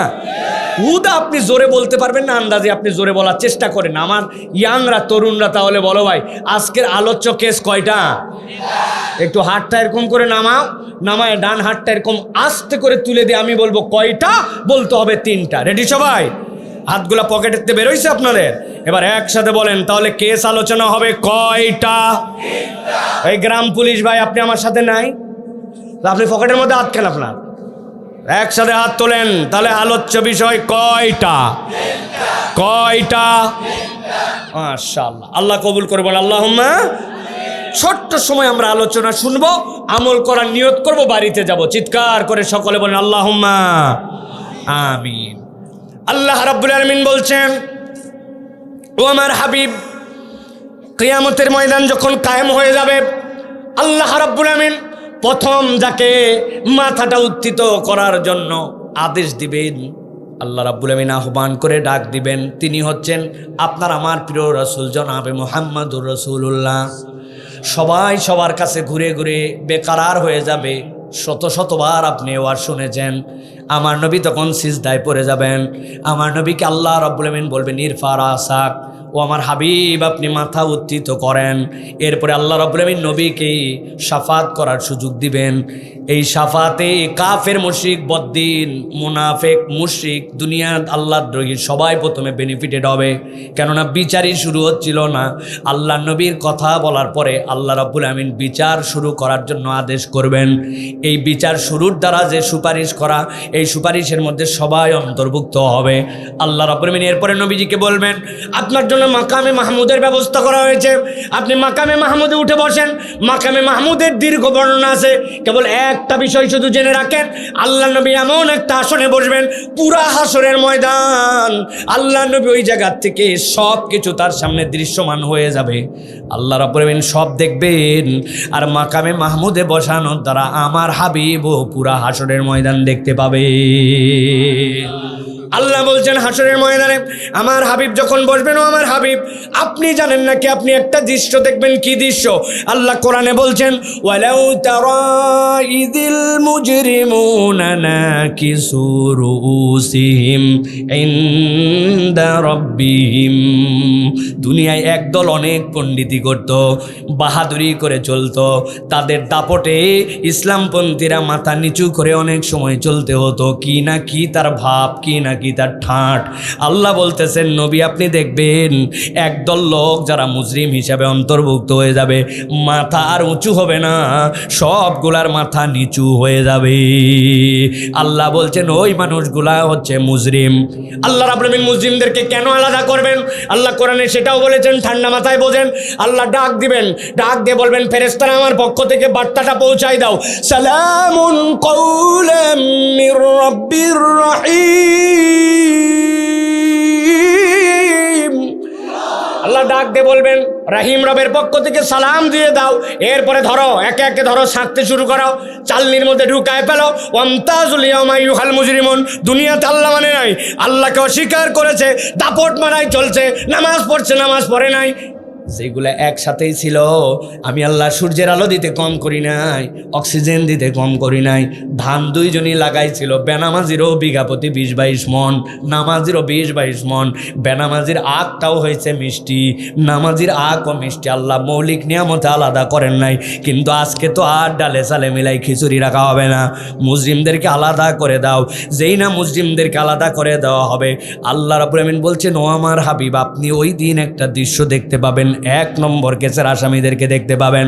আল্লাহ কোরআনুল কারীমের মধ্যে সূরা আনামের মধ্যে বলছেন, ওয়ালাউ তারা ইয উকিফু আলান নারি ফাকালু ইয়া লাইতানা নুরাদ্দু ওয়ালা নুকাযযিবা বিআয়াতি রাব্বিনা ওয়া নাকুনা মিনাল মুমিনিন।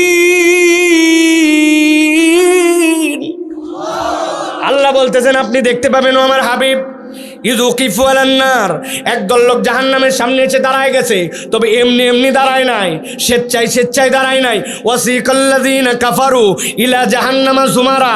আল্লাহ রাব্বুল আমিন তাদেরকে ফেরেশতা দিয়ে মায়ের লাগাইছেন, গ্রুপ গ্রুপ করে ভাগ করে আসছে। তাফসীর ইবনে কাসিরের ভিতরে আসছে জুমার মানে গুনগুন করে শব্দ। কিসের শব্দ? ছোট্ট ছোট্ট গ্রুপ, তাদেরকে জাহান্নামের দিকে বাড়ায় নিয়ে যাওয়া হচ্ছে। তারা গুনগুন করে কথা বলে, পায়ের শব্দ হয়। আল্লাহ বলছেন এরকম করতে করতে জাহান্নামের সামনে আসছে। হাত্তা ইযা জাউহা ফুতিয়াত আবওয়াবুহা। আপনার মোবাইলটা হাত দিয়ে দেখেন, প্যাটার্ন লক করে রাখছেন, পাসওয়ার্ড দিয়ে লক করে রাখছেন, কিন্তু আরেক ধরনের লক আছে, খেয়াল করলে দেখবেন ওইটা আপনার ফেস লক দেওয়া আছে। আপনার যদি খেতে খেতে 2 হাত মাখাও থাকে, আপনাকে টেনশন করা লাগবে না, খালি মুখের সাথে ধরার সাথে সাথে অটোমেটিক মোবাইল অন হয়ে যায়, ঠিক না? আল্লাহ বলছেন হাত্তা ইযা জাউহা ফুতিয়াত আবওয়াবুহা। জাহান্নামের সামনে আসার সাথে সাথে জাহান্নামের দরজা খুলে গেছে। ডাক দিয়ে বলতে শুরু করেছে, ওয়া ক্বালা লাহুম খাজানাতুহা। যারা পিটাই নিয়ে আসছিল, এই যে তোমাদের যাওয়ার জায়গা। আল্লাহ বলছেন দাঁড়াও। ওরা কি যেন বলতেছে, আমার নবীকে আমি সেইটা বলে রাখি। কি বলতেছে?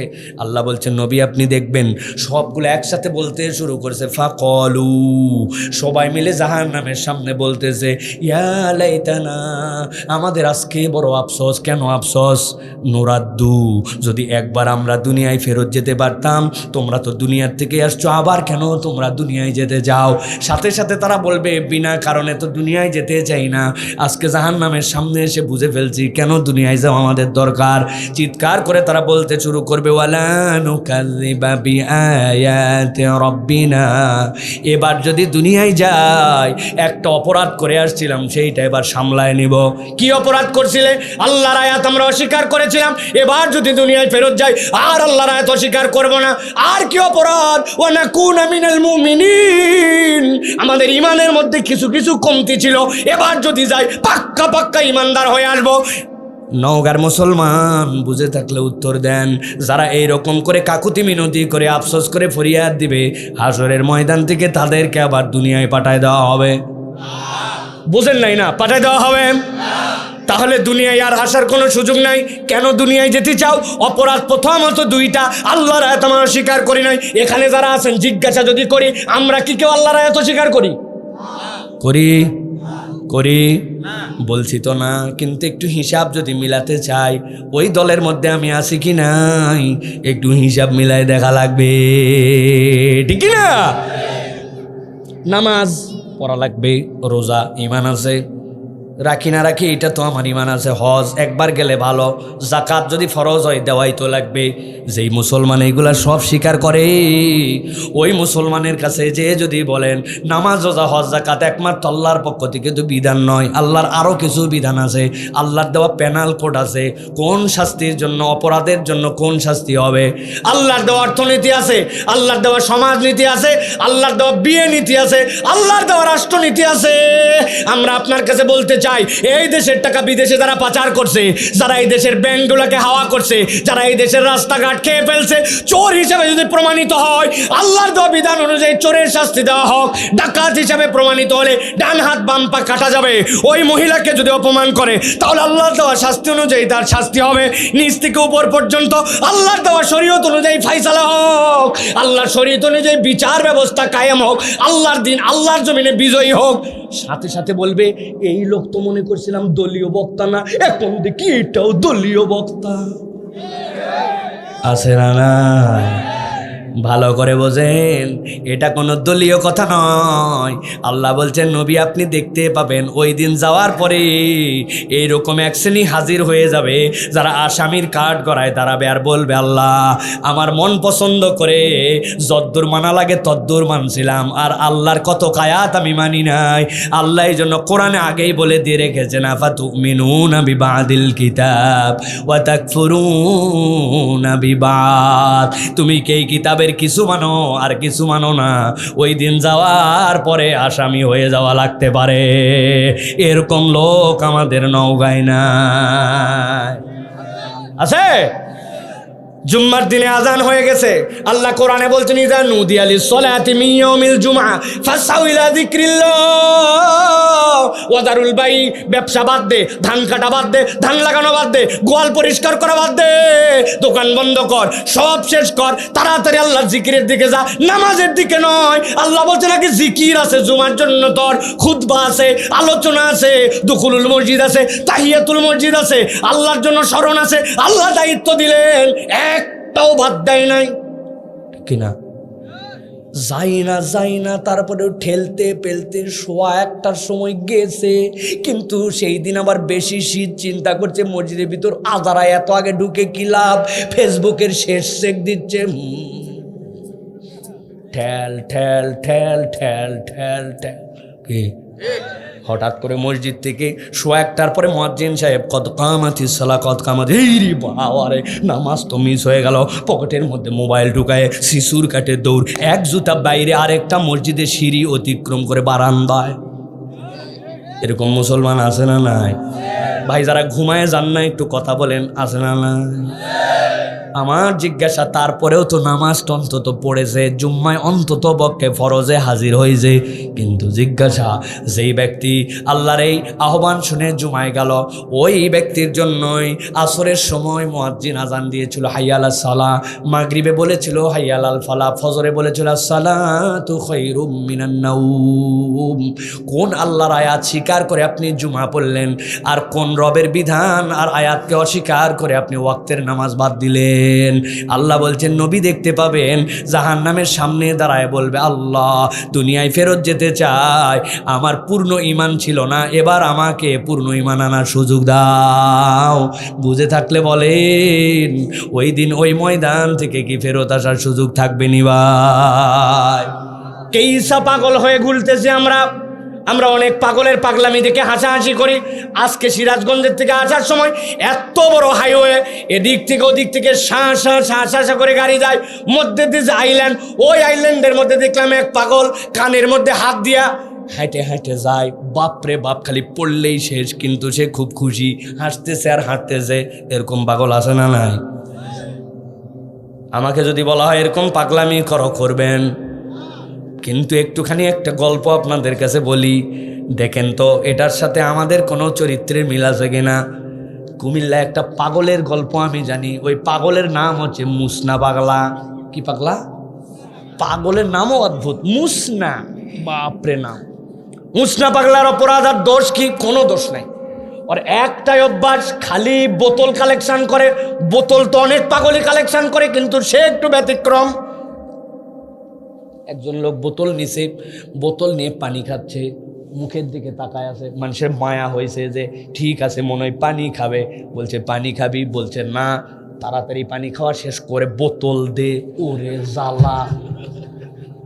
একজন একটা মজো খাচ্ছে, মজো যেই না খাচ্ছে, সাথে সাথে মুখের দিকে তাকায়, তোর মায়া হয়েছে, পুরা বোতল খেলাম না, নিচের দিকে একটু খাবি নাকি, বলছে খাবো না, তাড়াতাড়ি শেষ কর, বোতল দে।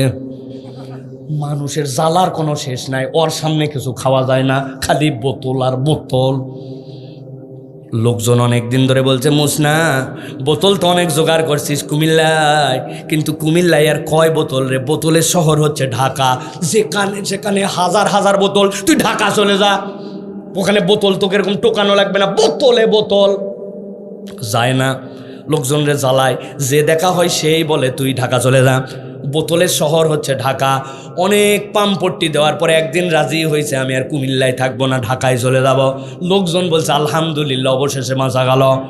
রাত্রেবেলা যত বোতল ছিল সবগুলো পুরাতন লুঙ্গির মধ্যে ভরাইছে, ভরে একদিকে গিট দিছে আর একদিকে বাইন দিয়ে সামনের দিকে হ্যান্ডেল লাগায়া সকালবেলা কুমিল্লা কোস্ট স্টেশনে লোকজনকে সালাম দিয়েছে, আসসালামু আলাইকুম কুমিল্লা বেটি, আমি কুমিল্লা থেকে ঢাকার উদ্দেশ্যে রওনা দিলাম।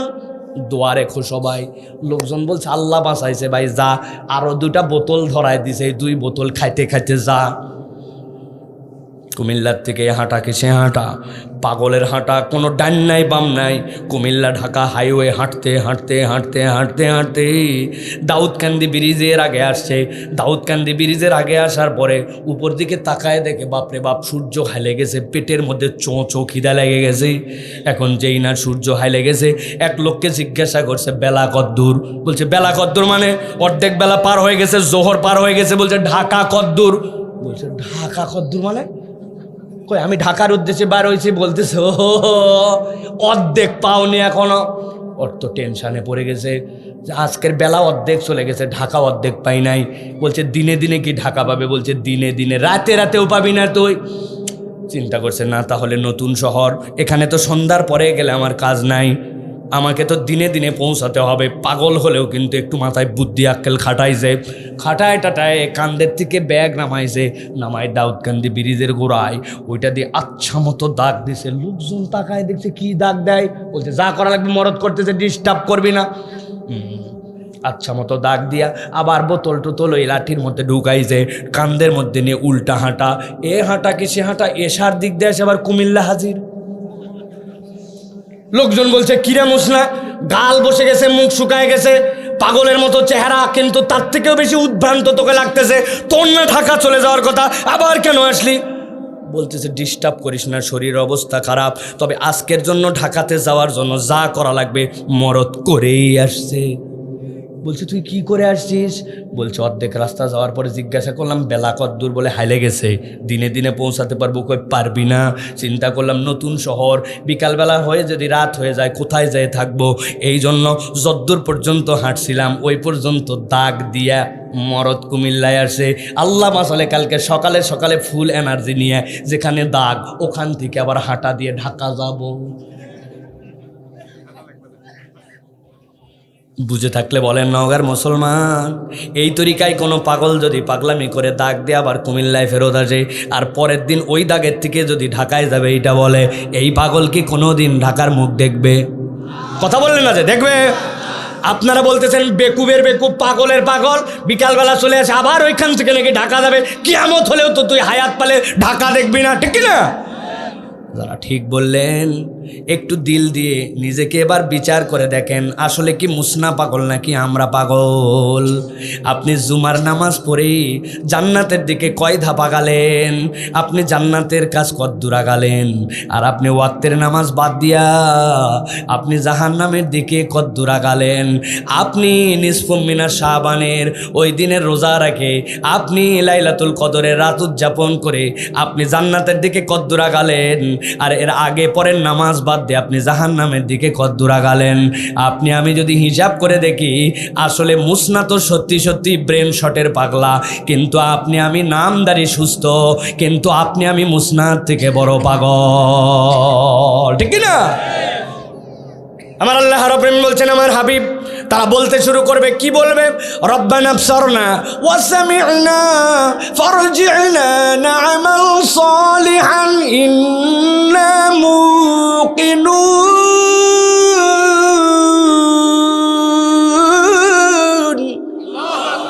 আল্লাহ বলছেন তারা বলতে শুরু করবে, আল্লাহ সব দেখে ফেলছে আজকে, আল্লাহ সব শুনে ফেলছে, আল্লাহ ফারজি'না আমাদেরকে একটু দুনিয়ায় ফেরত পাঠায় দাও। কেন ফেরত যেতে চাও? না'মাল সালিহা, আল্লাহ আমাদের আমলের ঘাটতি হয়ে গেছিল, এবার খালি ফেরত পাঠায় দেখো আমরা ভালো করে আমল করে আসবো। আল্লাহ বলছেন ওই দিনের এই আরজি শোনা হবে না রে বান্দা। দুনিয়ায় থাকতে থাকতে ওই দিবস আসার আগে নিজের জীবন পরিবর্তন করে একজন আমলদার মানুষ হ, ঠিক না? কত ওয়াজ শুনলাম, কত বর্ণনা শুনলাম, সবাই জানি আমরা কেউ আমার কবরের সাথী নয়, কেউ আমার জন্য পরকালে উপকার করতে পারবে না, কিন্তু আমি আমার জীবনকে এমনভাবে গড্ডালিকা প্রবাহের মধ্যে চলাচ্ছি, একটা কুত্তার জীবনও আমার জীবনের থেকে ভালো। আন্দাজি না জানে ঠিক বলছেন, কুত্তার জীবন আমার থেকে কেমনে ভালো? এই দিক দিয়ে ভালো, প্রত্যেক কুত্তা মুসলমান, প্রত্যেক শুয়োর মুসলমান, প্রত্যেক বাঘ মুসলমান, প্রত্যেক ভাল্লুক মুসলমান। কেননা আল্লাহ যা বলছে সে তাই মানে, আল্লাহর নির্দেশ সে ফলো করে, ঠিক না? এই জন্য সে মুসলমান। কিন্তু আমার আল্লাহ আমাকে বলছিল, পান্ডা 5 ওয়াক্ত কপাল তোর মাটিতে লাগানো লাগবে আল্লাহর সাথেই। আমি ওই শুয়োরের থেকে কুকুরের থেকেও খারাপ, সে আল্লাহর হুকুম যেমনি বলছে মানে, কিন্তু আমি মুসলমান পরিচয় দিয়ে নামাজ কালাম পড়ি না, ঠিক না?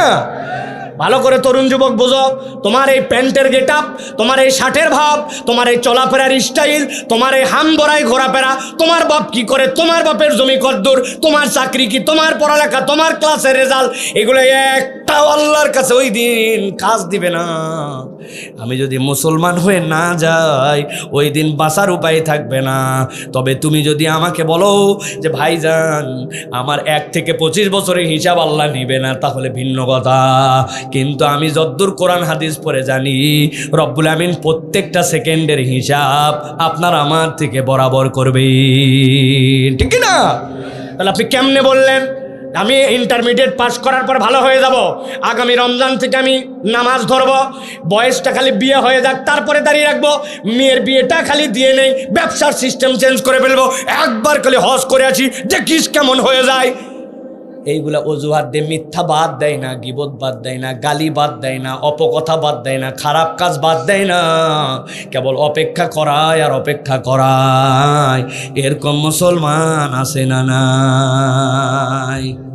ঠিক বলার দরকার নাই, নিজেদের জীবনটা নিজেরা বিশ্লেষণ করি। তাহলে 1 নম্বর কেস গেল। 1 নম্বর কেসের মধ্যে আসামি হচ্ছে 3টা। কয়টা?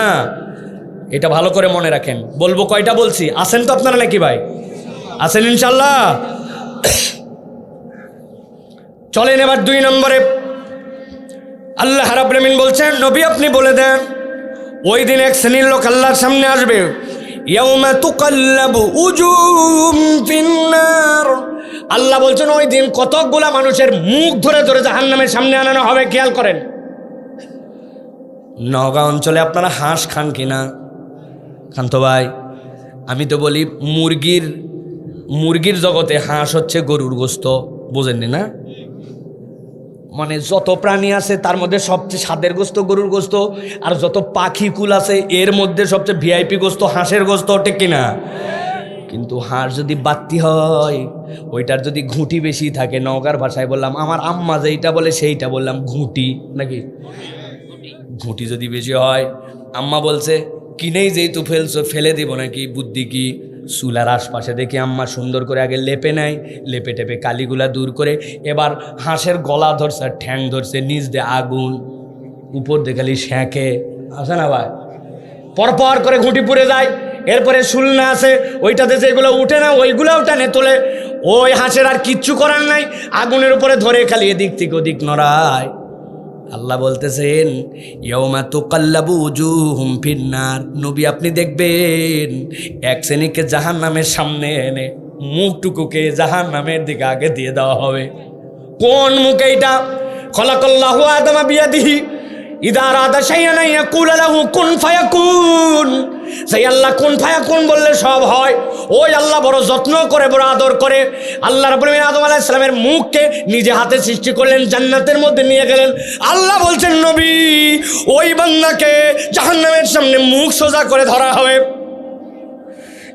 চিৎকার করে তারা বলতে শুরু করবে, ইয়াকুলু ইয়া লাইতানা, আফসোস করে বলতে শুরু করবে, আমাদের বড় আফসোস, আমাদের মুখটা তো জাহান্নামের দিকে আসতো না, কেন আসলো তোমাদের মুখ? আতানাল্লাহ ওয়া আতানার রাসূলা, আমাদের তেমন কোনো দোষ ছিল না, আমরা আল্লাহর রসুলকে যদি অনুসরণ করতাম তাহলে আমরা আজকে বেঁচে যেতাম। আল্লাহ সাথে সাথে বলবেন, এই ফেরেশতারা তাদেরকে বলতে শুরু করো, যেই না জাহান্নামের সামনে আসে জিজ্ঞাসা করো তাদের কাছে, আলাম ইয়াতিকুম রাসূলুম মিনকুম, তোমাদের কাছে কি নবী আসে নাই?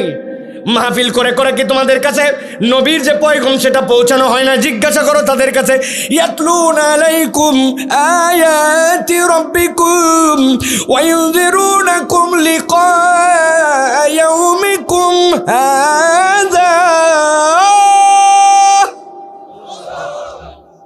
এই দিনের ব্যাপারে তোমাদেরকে কি বলা হয় নাই? রানীনগরে মাহফিল কি আয়োজন করে করে তাদের কাছে ওলামায়ে কেরাম বলে যায় নাই? জুমার দিনে কি বক্তব্যের পরে বক্তব্য হয় নাই? আজকের দিনে বলতেছ আতানাল্লাহ আতানার রাসূলা, বেঁচে যেতাম আমরা যদি আল্লাহ আল্লাহ রসুলের অনুসরণ। আজকে বলতেছে এই কথা, অথচ তোমাদের সামনে ওই দিন হাজির করা হয়েছিল। আল্লাহ বলবেন উত্তর কি দেয় বল?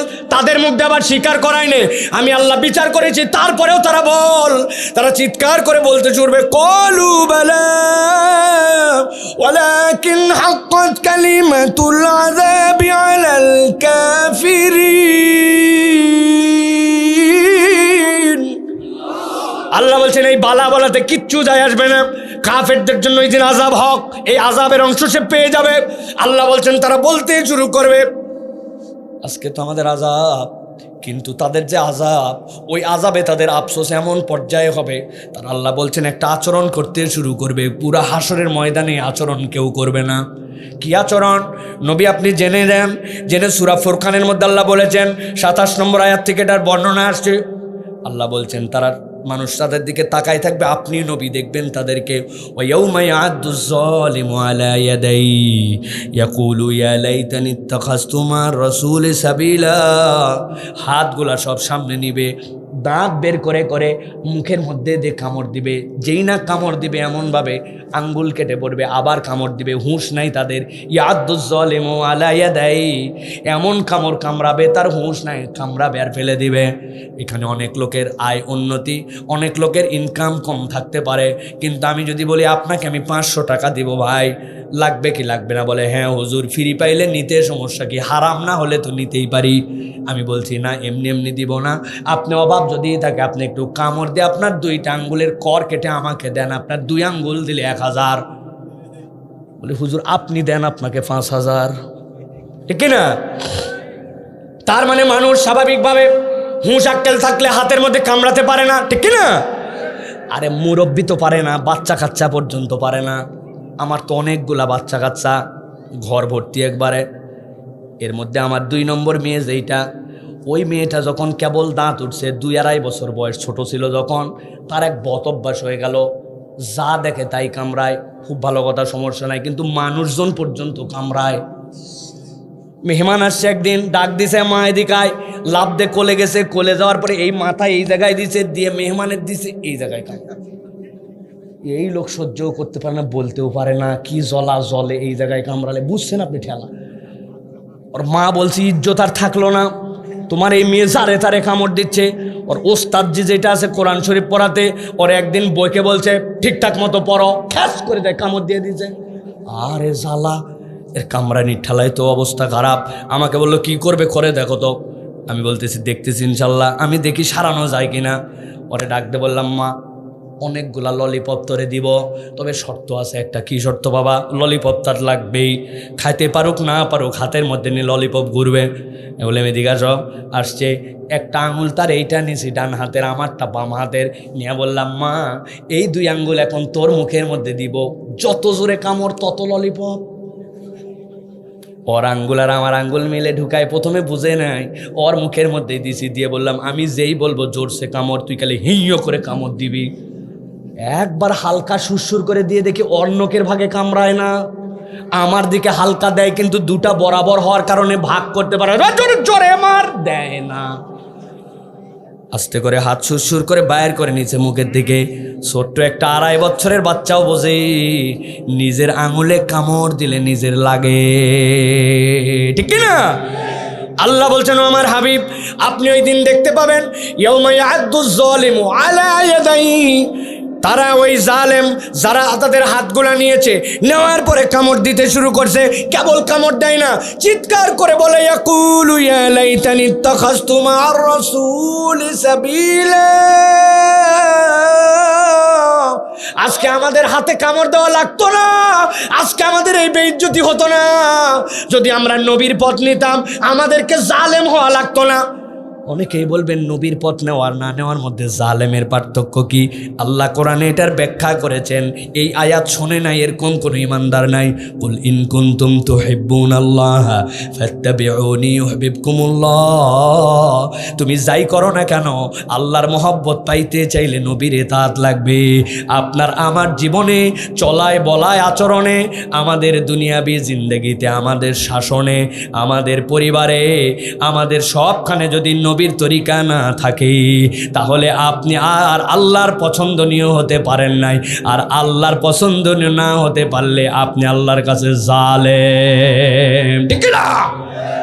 যারা ঠিক বলছেন আওয়াজ দিয়া, ওই যে মুরব্বী চাচা, আপনার মুখের দাড়ি কই বাবা? কেউ 60 বছরের উপরে তো আপনার বয়স। মুরব্বী বলছে, বাবা আর বলো না, রাখতে তো চাই কিন্তু তোমার চাচি লাইক করে না। কি মুখের মধ্যে দাড়ি তুলছো, বুড়া বুড়া দেখা যায়, অথচ মুরব্বীর বয়স 61, বুড়াই তো, কিন্তু তারপরে উনি দাড়ি রাখতে পারে না। যুবক, তোমার মুখে দাড়ি নাই কেন? আমার স্নেহের ভাই বলে, হুজুর আমি বিয়ে করি নাই তো, বিয়ের কথাবার্তা চলতেছে, যেই বাড়ির কথাবার্তা ওই মেয়ে আগেই বলছে কোনো হুজুর মুজুর চলবে না। দাড়ি রাখলে হুজুর বলে, আছে না নাই? আমি আপনার কাছে বলে দিতে চাই, বিয়ের আগে কোনো মেয়ে যদি বলে দাড়িওয়ালা ছেলে পছন্দ নয়, একজন মুসলিম পার্সোনালিটিওয়ালা ছেলের দায়িত্ব হচ্ছে ওই মহিলাকে অ্যাভয়েড করা, ওই মেয়েকে বিয়ে করা জায়েজ না। আল্লাহ বলে দিয়েছেন নবীর ব্যাপারে, ভালো করে বোঝেন, মাসালা বোঝেন। ওয়া ইন্নাকা লাআলা খুলুকিন আযীম, কে জানে না এই আয়াত, কিন্তু আয়াতের ভিতরের গভীরতা আপনি বোঝেন নাই। ইমাম সুদ্দি বলতেছেন, ইন্নাকা লাআলা খুলুকিন আযীম মানে জানো নাকি? এইটা হচ্ছে একটা নিক্তির নাম, নিক্তি। আপনার ওজন আছে, একটা বাটকারা আছে না? বাটকারা, নওগাঁর ভাষায় বলছি তাও কথা বলেন না। বাটকারা চেনেন না? মিজান বোঝেন না? ইন্নাকা লাআলা খুলুকিন আযীম হচ্ছে বাটকারা। তুমি তোমার জীবনে যা মিলাতে চাও, নবীর সাথে যদি না মিলে, ওইটা তোমার ওজনে ঠিক হয় নাই, ঠিক না? তোমার ওজন বরাবর হয় নাই, তুমি ফাঁকির মধ্যে আছো। নবী হচ্ছে ওজন, এখন ওই নবীর ওজনে, নবীর ছিল দাড়ি, নবী কাটতে মানা করছে, রাখতে বলছে, ছেড়ে দিতে বলছে, ছোট করতে নিষেধ করছে, ফরজ ওয়াজিব সবের মধ্যে আছে। আর একজন বলতেছে দাড়ি রাখলে আনস্মার্ট লাগে, দেখতে কেমন লাগে, ভালো লাগে না। আপনি আপনার নবীকে অপমান করছেন, কেননা আপনি বাটখারার হিসাব মিলান নাই। তাহলে আপনার ঈমান পর্যন্ত চলে যেতে পারে, ঠিক না? আল্লাহর কাছে তারা বলতে শুরু করেছে, যদি আমরা নবীর তরিকা নিতাম বেঁচে যেতাম। নবী আপনাকে বলছে খবরদার তুমি ধোঁকাবাজি করতে পারবে না, অথচ দাঁত দাঁড়িয়ে এত বড়, কিন্তু নাম্বার 1 টাউট আছে না নাই?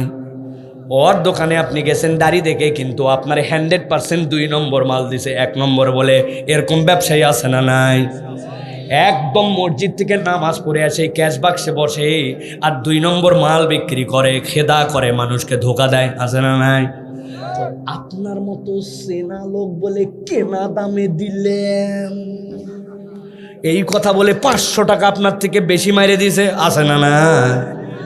Tout number 1। অথচ সে বোঝেই নাই নবীর তরিকা কি। নবীজি বলে দিয়েছেন, এই জন্য দুনিয়ার মানুষ জেনে রাখো, ধোকা দেয় যে সে আমার উম্মত নয়। মান গাশশানা ফালাইসা মিন্না। আপনি নবীর তরিকা নেন নাই, নবীর তরিকার মানে আপনি বোঝেন নাই। এই মহিলা, আপনি 30শে রমজান পর্যন্ত নবীর তরিকায় ছিলেন, বাপ রে বাপ হিজাব, বাপ রে বাপ পর্দা, কিন্তু ঈদের দিন আপনার পোশাক কোথায়? ওই দিন আপনি 3 পিস। আন্দাজি ঠিক বলবেন না, কোথায় 3 পিস? নিচে একটা, উপরে একটা, আরেক পিস কই? ওইটা হচ্ছে দড়ির মতো করে পেঁচায় নিচে নামায় দিছে, ঠিক কিনা? ওটা থুতনির নিচে চলে গেছে। মুসলিম একজন তরুণী এত নির্লজ্জ, এত বেহায়া হতে পারে, এটা কল্পনাও করা যায় না। কারণ কি? নবীর তরিকা সে বোঝে নাই, নবীর তরিকা সে নেয় নাই। মরার বাড়ি গেলে পর্দা করে, বিভিন্ন জায়গায় গেলে সে পর্দা করে, কিন্তু যখন বাজার হাট করতে যায় আর বিয়ের দাওয়াত একবার পেয়ে যায়, ওর পর্দা যে কোথায় যায় কেউ বলতে পারে না। ডিসপ্লে সেন্টারে নিয়ে যায়, বসায় দিছে, সবাই মিলে বলতেছে সেলফি একটা তুলি, ভাবি একটু করেন, হি হি।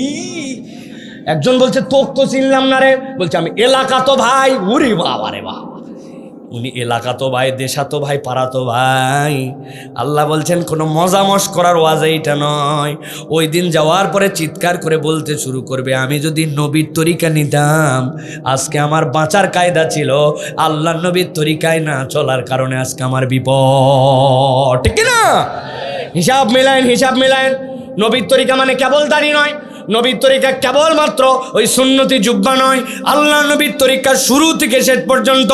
আপনি একজন দাড়িওয়ালা মুসলমান মুরব্বী, কিন্তু আপনার যে একটা ঝামেলা আমি একদিন দেখছিলাম, বলবো নাকি? বলবো? নওগাঁর আম একটা রোগ বলবো, যদি রাগ না করেন তাহলে বলি ভাই। সকালবেলা কাঁধের মধ্যে কোদাল নিয়ে রওনা হয়েছি। একজন জিজ্ঞাসা করছে, আচ্ছা এত সকালে তুই কই যাস? বলছে বাবা রে, রোদ উঠলে আর আগের মতো কাজ করতে পারি না, এই জন্য ঠান্ডায় ঠান্ডায় একটু কাজ করতে যাচ্ছি। কি কাজ করতে যাচ্ছে জানেন নাকি? ওনার জমির সাথে যার জমি লাগানো, এই ফসল ওঠার পরে নতুন হাল দেওয়ার আগে একটুখানি আল কাটা লাগে। ওই পারের লোক এখন আল কাটে পারে নাই, উনি আগে ভাগে আলে কোপ দিয়া 4 আঙ্গুল একটু জমি ঠেলতে চান। এরকম লোক আমাদের রানীনগরে না, বুঝে বলেন? আর যদি রাস্তার ধারে খালি জমি হয়, ওই জমি কোনো আমিনের বাপের ক্ষমতা নাই কস মিলায়, ঠিক কিনা? অথচ খেয়াল করে দেখেন উনি কত বড় দাড়িওয়ালা, টুপিওয়ালা, 1 বিঘার খাজনা খারি সিয়ারে স্যার, সব ঠিক, 4 আঙ্গুলের লোভ সামলাতে পারে নাই। ওই 4 আঙ্গুলে 10 গোছ হয় নাই, কিন্তু হালালের সাথে হারাম মিশে গেছি। জিজ্ঞাসা করছে মান নবিউকা, মুখস্থ করে নিছে নবী মুহাম্মদুর রাসূলুল্লাহ। আয় খালি আয়, আয় খালি আয়, আল্লাহ বলবে খালি আয়, খালি আয়। কে সাবসান দেওয়া হয়, আসার পরে টের পাবি নবী রাসূলুল্লাহ তোমার মুহাম্মদ রাসূলুল্লাহ। মুহাম্মদ রাসূলুল্লাহ চিটারি করতে বলছে, মুহাম্মদ রাসূলের উম্মতকে তুমি 2 নম্বরই করো, ধান্দাবাজি করো, আল্লাহর কাছে যাওয়ার পরে তোমাকে হিসাব বরাবর করা লাগবে, ঠিক না? আন্দাজে ঠিক বলেন না, ওই আসামি আমিও হয়ে যেতে পারি। আন্দাজে ঠিক ঠিক বলেন না, নিজের জীবন মিলাতে হবে, ইহতিসাব করতে হবে। এই জন্য প্রিয় ভাইয়েরা, মাদ্রাসার হুজুর, সকাল 9টায় যাওয়ার কথা, উনি 10:30টার সময় যায় সই করে সকাল 9টা ঢুকেছে। আষাঢ়টা সই করে না, পরের দিন যায় সই করে বিকাল 5টা আউট। অথচ বলছিল আজকে একটু বাবা এই যে জমি উত্তর পাথারের জমিতে একটু পানি দেওয়া লাগবে, তো স্যার আপনারা একটু দেখে নিন, আমি একটু গেলাম, কালকে আবার আপনি যায়েন, আমি আবার বুঝ করবো। আসে না? না, মাস শেষে বেতন হালাল তো, তাই না? নবীর উম্মত না, যাওয়ার পরে হিসাব আল্লাহ তেলা করে দিবে একবারে। এই জন্য প্রিয় ভাইয়েরা, 2 নম্বর আসামি ভালো করে মনে রাখতে হবে, আমি যেন জালেম না হয়ে যাই। নবীর তরিকার বাহিরে আমার কোনো কাজ করা চলবে না, ঠিক কিনা? তাহলে যারা ঠিক বললেন এদের মধ্যে একটু জানতে চাই, নবী কিভাবে বিড়ি খাইতেন একটু বলেন তো ভাই। বিসমিল্লাহ বলে ডান হাতে অপরের সাথে শেয়ার করে, নাকি? আরে নাউজুবিল্লাহ বলেন, তাও নাউজুবিল্লাহ বলেন, আমি তো বোঝানোর জন্য বলছি, এটা আল্লাহ নবীর সামনে কথা বলাও ঠিক না। কিন্তু আপনি বিড়ি খোরাছে না নাই?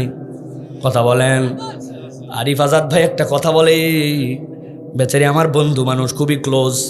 আরিফ আজাদ বলে, এই দুনিয়াতে যতগুলা বাজে দৃশ্য আছে, যেই দৃশ্যটা আল্লাহর ফেরেশতা পর্যন্ত সহ্য করে না, মুখের মধ্যে এরকম শুভ্র দাড়ি, গোঁপগুলা ছোট, দেখে বোঝা যায় কপালে সিজদার দাগও আছে, কিন্তু হাতের মধ্যে বিড়ি নিয়ে বিড়ি খায়।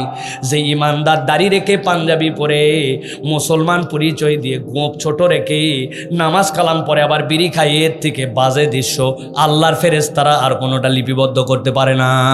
কারণ যেটা আল্লাহর দুশ্মন সে তো ব্যতিক্রম কাজ করবেই, কিন্তু এই মুসলমান নিজের পরিচয় দিয়ে কাজ করে কেমনে? এরকম মুসলমান আছে না নাই?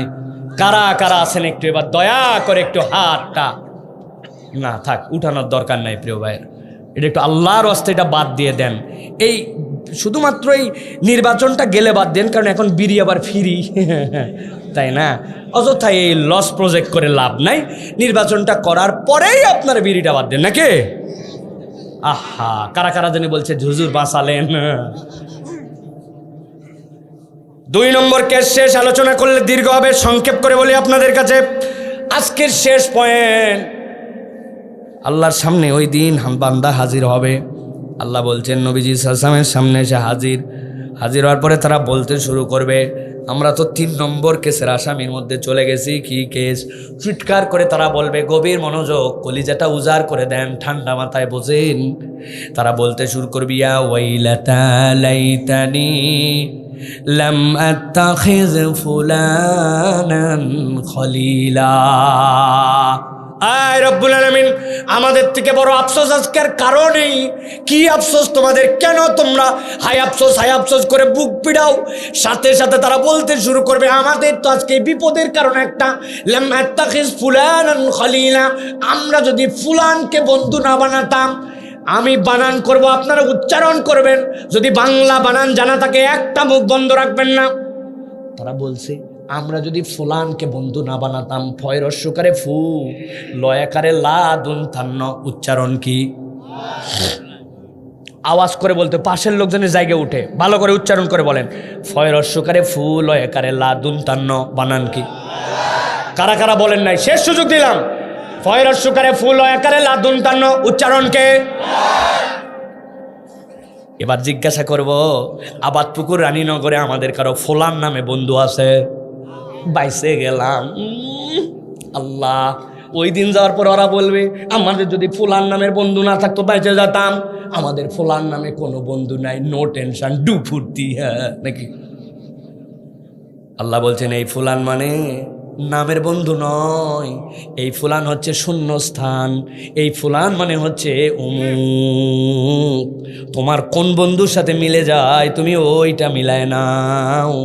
তুমি যদি বুদ্ধিমান হও তাহলে তোমার বুদ্ধি খাটাও। দুনিয়ায় অনেক পণ্ডিত আছে, নিজেকে বলে বিশাল বুদ্ধিমান, আসলে বোকার তালিকায় 1 নম্বর, সে নিজেও বোঝে না। একটা পিচ্চি বাচ্চা ছিল এক এলাকায়, ওই এলাকায় একটা নাপিত ছিল। ওই নাপিত চুল কাটত আর নিজেকে ভাবত বিশাল বুদ্ধিমান। ও একদিন এক লোক চুল কাটতে আসছে, আসার পরে বলছে, এলাকায় একটা 1 নম্বর বলদ আছে, বোকা আছে, দেখবেন নাকি?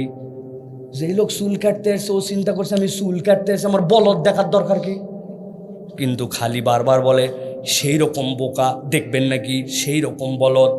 মেজাজ খারাপ করে শেষে বলছে চুল কাটতে কাটতে যদি দেখা যায় তো দেখা। বলছে দেখেন তাহলে। পকেটের থেকে একটা 5 টাকার কয়েন বের করছে। 5 টাকার কয়েন চেনেন তো? 5 টাকার কয়েন টেবিলের উপর রাখছে আর বললে এই দেখেন আরেকটা 1 টাকার কয়েন। দেখলেন পকেটে রাখছে। অল্প একটুখানি কাশি নামায় রেখে দরজা খুলছে। দরজা খুলে দেখে মাঠের মধ্যে একটা বাচ্চা ঘুরতেছে। এদিকে আয়, এদিকে আয়। ডাক দিতে দেরি শিশুর কাটা ওই বাচ্চা ভিতরে ঢুকছে। ঢুকে দাঁড়ায় গেছে। যেই লোক চুল কাটাচ্ছিল ওই লোককে বলছে এবার দেখেন। আসার পরে বলছে এই পিচ্ছি টেবিলের উপরে এটা কি? বলছে এটা কয়েন। কয় টাকার? 5 টাকার। পকেটের থেকে বার করে বলছে এটা কি? বলছে কয়েন। কত? 1 টাকার। ঠিকঠাক মতো বল, ওইটা 5 টাকা, এইটা 1 টাকা, কোনটা নিবি? বলছে আপনার হাতেরটা। যেই না বলছে সেই 1 টাকা দিয়ে দিছে, নিয়ে ওই বাচ্চার সাথে সাথে চলে গেছে। এই নাপিত বলছে দেখছেন কেইসা বলদ, বলছিলাম না? 5 টাকার কয়েন ওর মুখ দিয়ে বাইর করে নিলাম, 1 টাকার কয়েন দেখাই দিলাম, তারপরে বেকুব 5 টাকা না নিয়ে 1 টাকা নিয়ে চলে গেছে। কেইসা গাদা। আবার খুস খুস খুস খুস করে চুল কাটাকাটি সব শেষ। এই লোক চিন্তা করছে অনেকক্ষণ ধরে কথা তো ঠিক, ওই ছেলে চেনে না এরকম না, তার মুখ দিয়ে বলালো, তারপরেও 5 টাকা না নিয়ে 1 টাকা নিয়ে চলে গেল। চুল টুল কাটা শেষ, টাকা পয়সা দেওয়া শেষ। ওই লোকের পরে বাইরে গেছে, যাই দেখে হ্যাঁ যেই বাচ্চা ভিতরে আনছিল ওই বাচ্চা বাইরে একটা আইসক্রিম খায় আর ঘরে। ওই লোক ডাক দিছে বাচ্চা এদিকে আয় তো। সাইডে নিজে নিয়ে বলল কি ব্যাপার রে বাবা? বলে কি হয়েছে? বলে আমি চুল কাটতে কাটতে ভিতরে বললে একটা বোকা দেখবেন নাকি, তোরে ডাক দিল, তুই বললি 5 টাকা, হাতে 1 টাকা, তুই 5 টাকা না নিয়ে 1 টাকা নিয়ে চলে গেলি কেন? তুই এত বোকা কেন? বলছে ও এই বিষয়। তাহলে শোনেন তাহলে স্যার, ঘটনা একটু ভিন্ন। প্রত্যেক দিন দুপুরের দিকে আমার পিপাসা লাগে, কিন্তু আমি আইসক্রিম খাওয়ার পয়সা পাবো কই? ওই লোক বোকার চালাকের খেলা দেখায় 5 টাকার কয়েন টেবিলে রাখে আর 1 টাকার একটা হাতে দেখায়। আমি যদি ওই 5 টাকা একদিন নিয়ে নেই, ওই তো বুঝে ফেলবে যে আমি চালাক। এই জন্য আমি প্রত্যেক দিন 1 টাকা নেই। ওই চালাকের খেলা দেখাতে বিগত 3 মাস 90 টাকা বাইর করছি। কিন্তু ওই নাপিত মনে করছেন ওর থেকে বড় কেউ চালাকি নাই, ওদিকে 90 টাকা নাই, ঠিক কিনা? এরকম অনেক লোক আছে, চিন্তা করছে এমন বন্ধু পাইছি আমার থেকে কোনো বিচক্ষণ বন্ধু পায় নাই, ওইটার থেকে 1 নম্বর আর কেউ নাই। আল্লাহ বলছেন শূন্যস্থানে মিলাও, ওইটা তোমার ফলান কিনা। এই তোমার ওই বন্ধু কি দোষ করছে যেই জন্য আজকে তুমি এসে বলতেছ তারে বন্ধু না বানালে আমি বিরাট বাচ্চা বেঁচে যেতাম? কি করছে? আল্লাহকে তখন সে বলতে শুরু করবে আল্লাহ তেমন কিছু করে নাই, কেবল একটা আমার সাথে তার জীবনের ঘটনা ঘটে গেছে, আমার জীবনের মোড় সেখান থেকে অন্য দিক গেছে।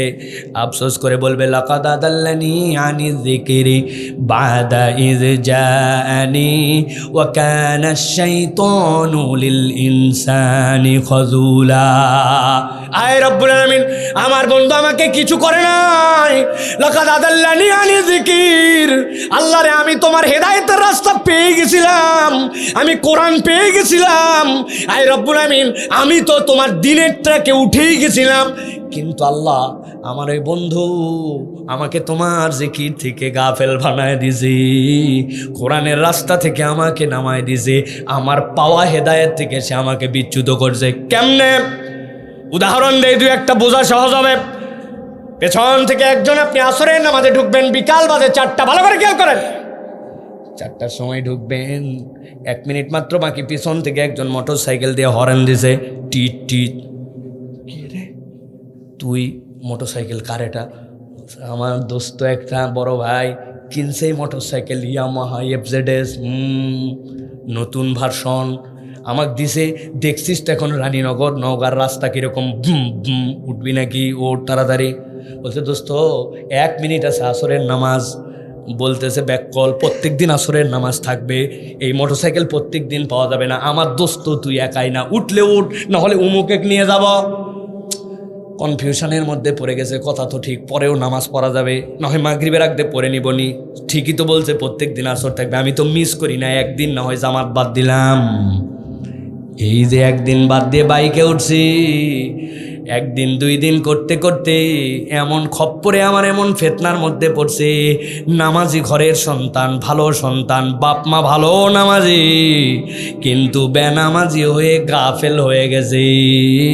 ওই বেনামাজির সাথে এখন ঘুরে বেড়ায়, মসজিদের আজান শোনা যায়, পাশে ক্যারাম বোর্ড খেলে, মসজিদের পাশ থেকে উঠে যে চায়ের দোকানে যায়, মসজিদের মধ্যে ঢুকতে পারে না। বাপ মুসলমান, মা মুসলমান, নিজে মুসলমান, এরকম পরিবার, এরকম বন্ধুর দ্বারা খারাপ হয়েছে, এরকম প্রমাণ আছে না নাই?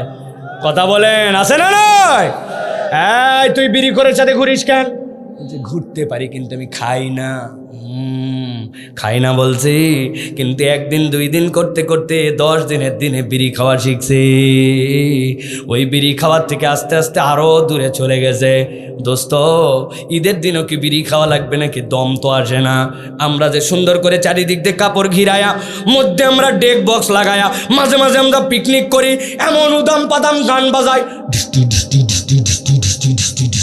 আসে না? ওই দিনও কি বিড়িতে দম আসে নাকি? বলতেছে টেনশন করিস না, দিয়ে যাচ্ছে, এটা খালি ভিতরের মাল ফেলা। ও ঠোকা দিয়ে দে, ভিতরের মাল ফেলাইছে। উনি এক টানে নওগাঁ চলে গেছে, যাই যেখানে পাওয়া যায় ওখান থেকে পুরিয়া কিনে আনছে, কুসকুস করে কাটে, বলছে এবার শিলে ঢুকায়, বলছে এবার আগুন লাগায় দিয়ে দেখ, টান। এক টানেতে যেমন তেমন, 2 টানেতে রাজা। রানীনগর অঞ্চলে উহার নাম, আপনারাও জানেন, দেখা যায়। এই যে বন্ধু বিড়ি খাইতো না, ওই রকম খপ্পরের বন্ধুর সাথে পড়ে আস্তে আস্তে বিড়িখোর হয়েছে, মাদকাসক্ত হয়েছে, সুন্দর পরিবার ধ্বংস হয়ে গেছে। এরকম নজির এলাকায় আসে না নাই? আল্লাহ বলছেন, লাকাদ আদাল্লানি আনি যিকির। আল্লাহ রে, আমি তো রাস্তা পেয়ে গেছিলাম, কিন্তু আমার ওই ফলান বন্ধু, যাকে আমি মনে করছিলাম বিশাল চালাক, বিশাল বিচক্ষণ, যার কথা আমার বাপমা প্রতিবাদ করলে আমি বাপ মায়ের সাথে পর্যন্ত ঝগড়াঝাটি বাধাই দিয়েছিলাম, আজকে আমার জাহান্নামে যাওয়ার কারণ হচ্ছে সে। আর শয়তান তো সব সময় আমাকে ইঞ্জেকশন দিছে, ঠিক কিনা? ভালো করে চিনে নেন। চিন্তা করতেছে আমার মুরব্বীরা যারা বসে আছে, রে বাবা রে বাবা, সব কথা তো আজকে যুবকদের পড়ে যাচ্ছে, আমরা বাসে গেলাম, হুজুর ঠিকই আছে, তাই না? চাচা, আপনার কিন্তু হালকা 2-1টা আইটেম আমার কাছে আছে, বলবো। যুবকরা বলবো বাবা।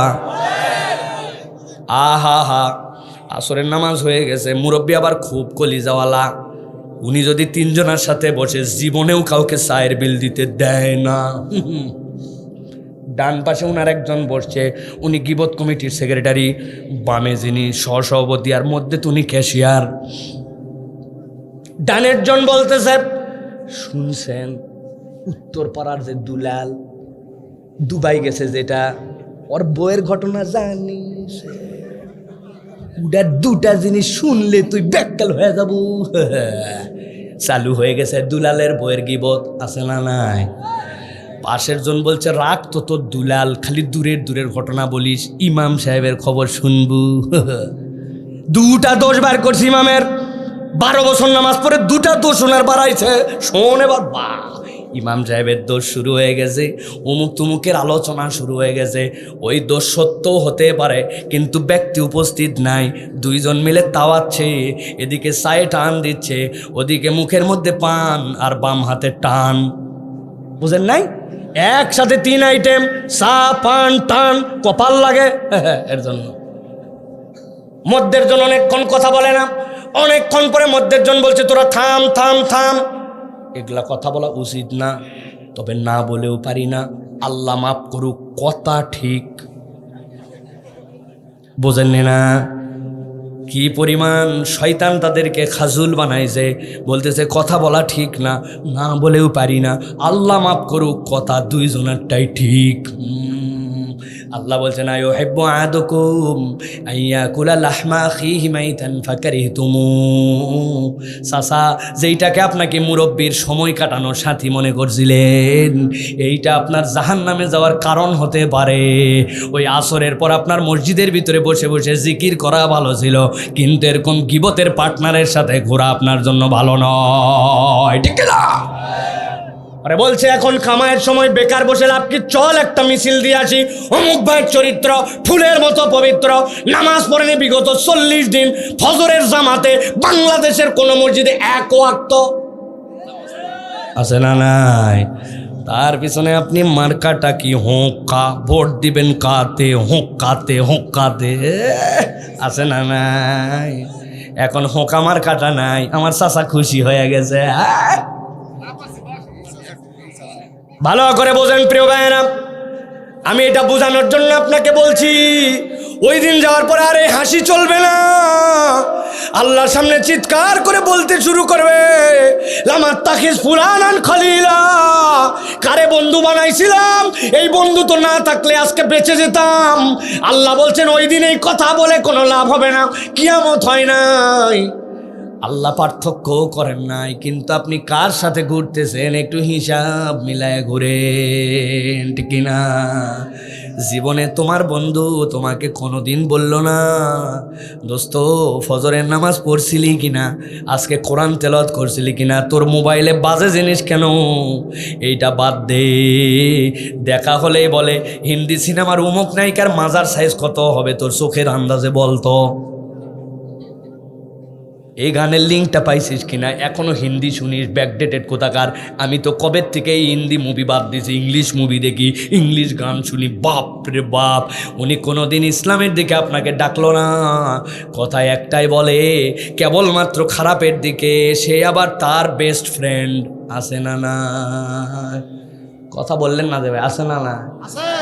চুল কাটো তুমি কার ঢঙে, এটা মুসলমানের কোনো সন্তান চুল কাটা হতে পারে না? না না, তুমি যে প্যান্ট পরো, যে স্টাইল করো, এটা কোনো মুসলমানের সন্তানের প্যান্ট হতে পারে না।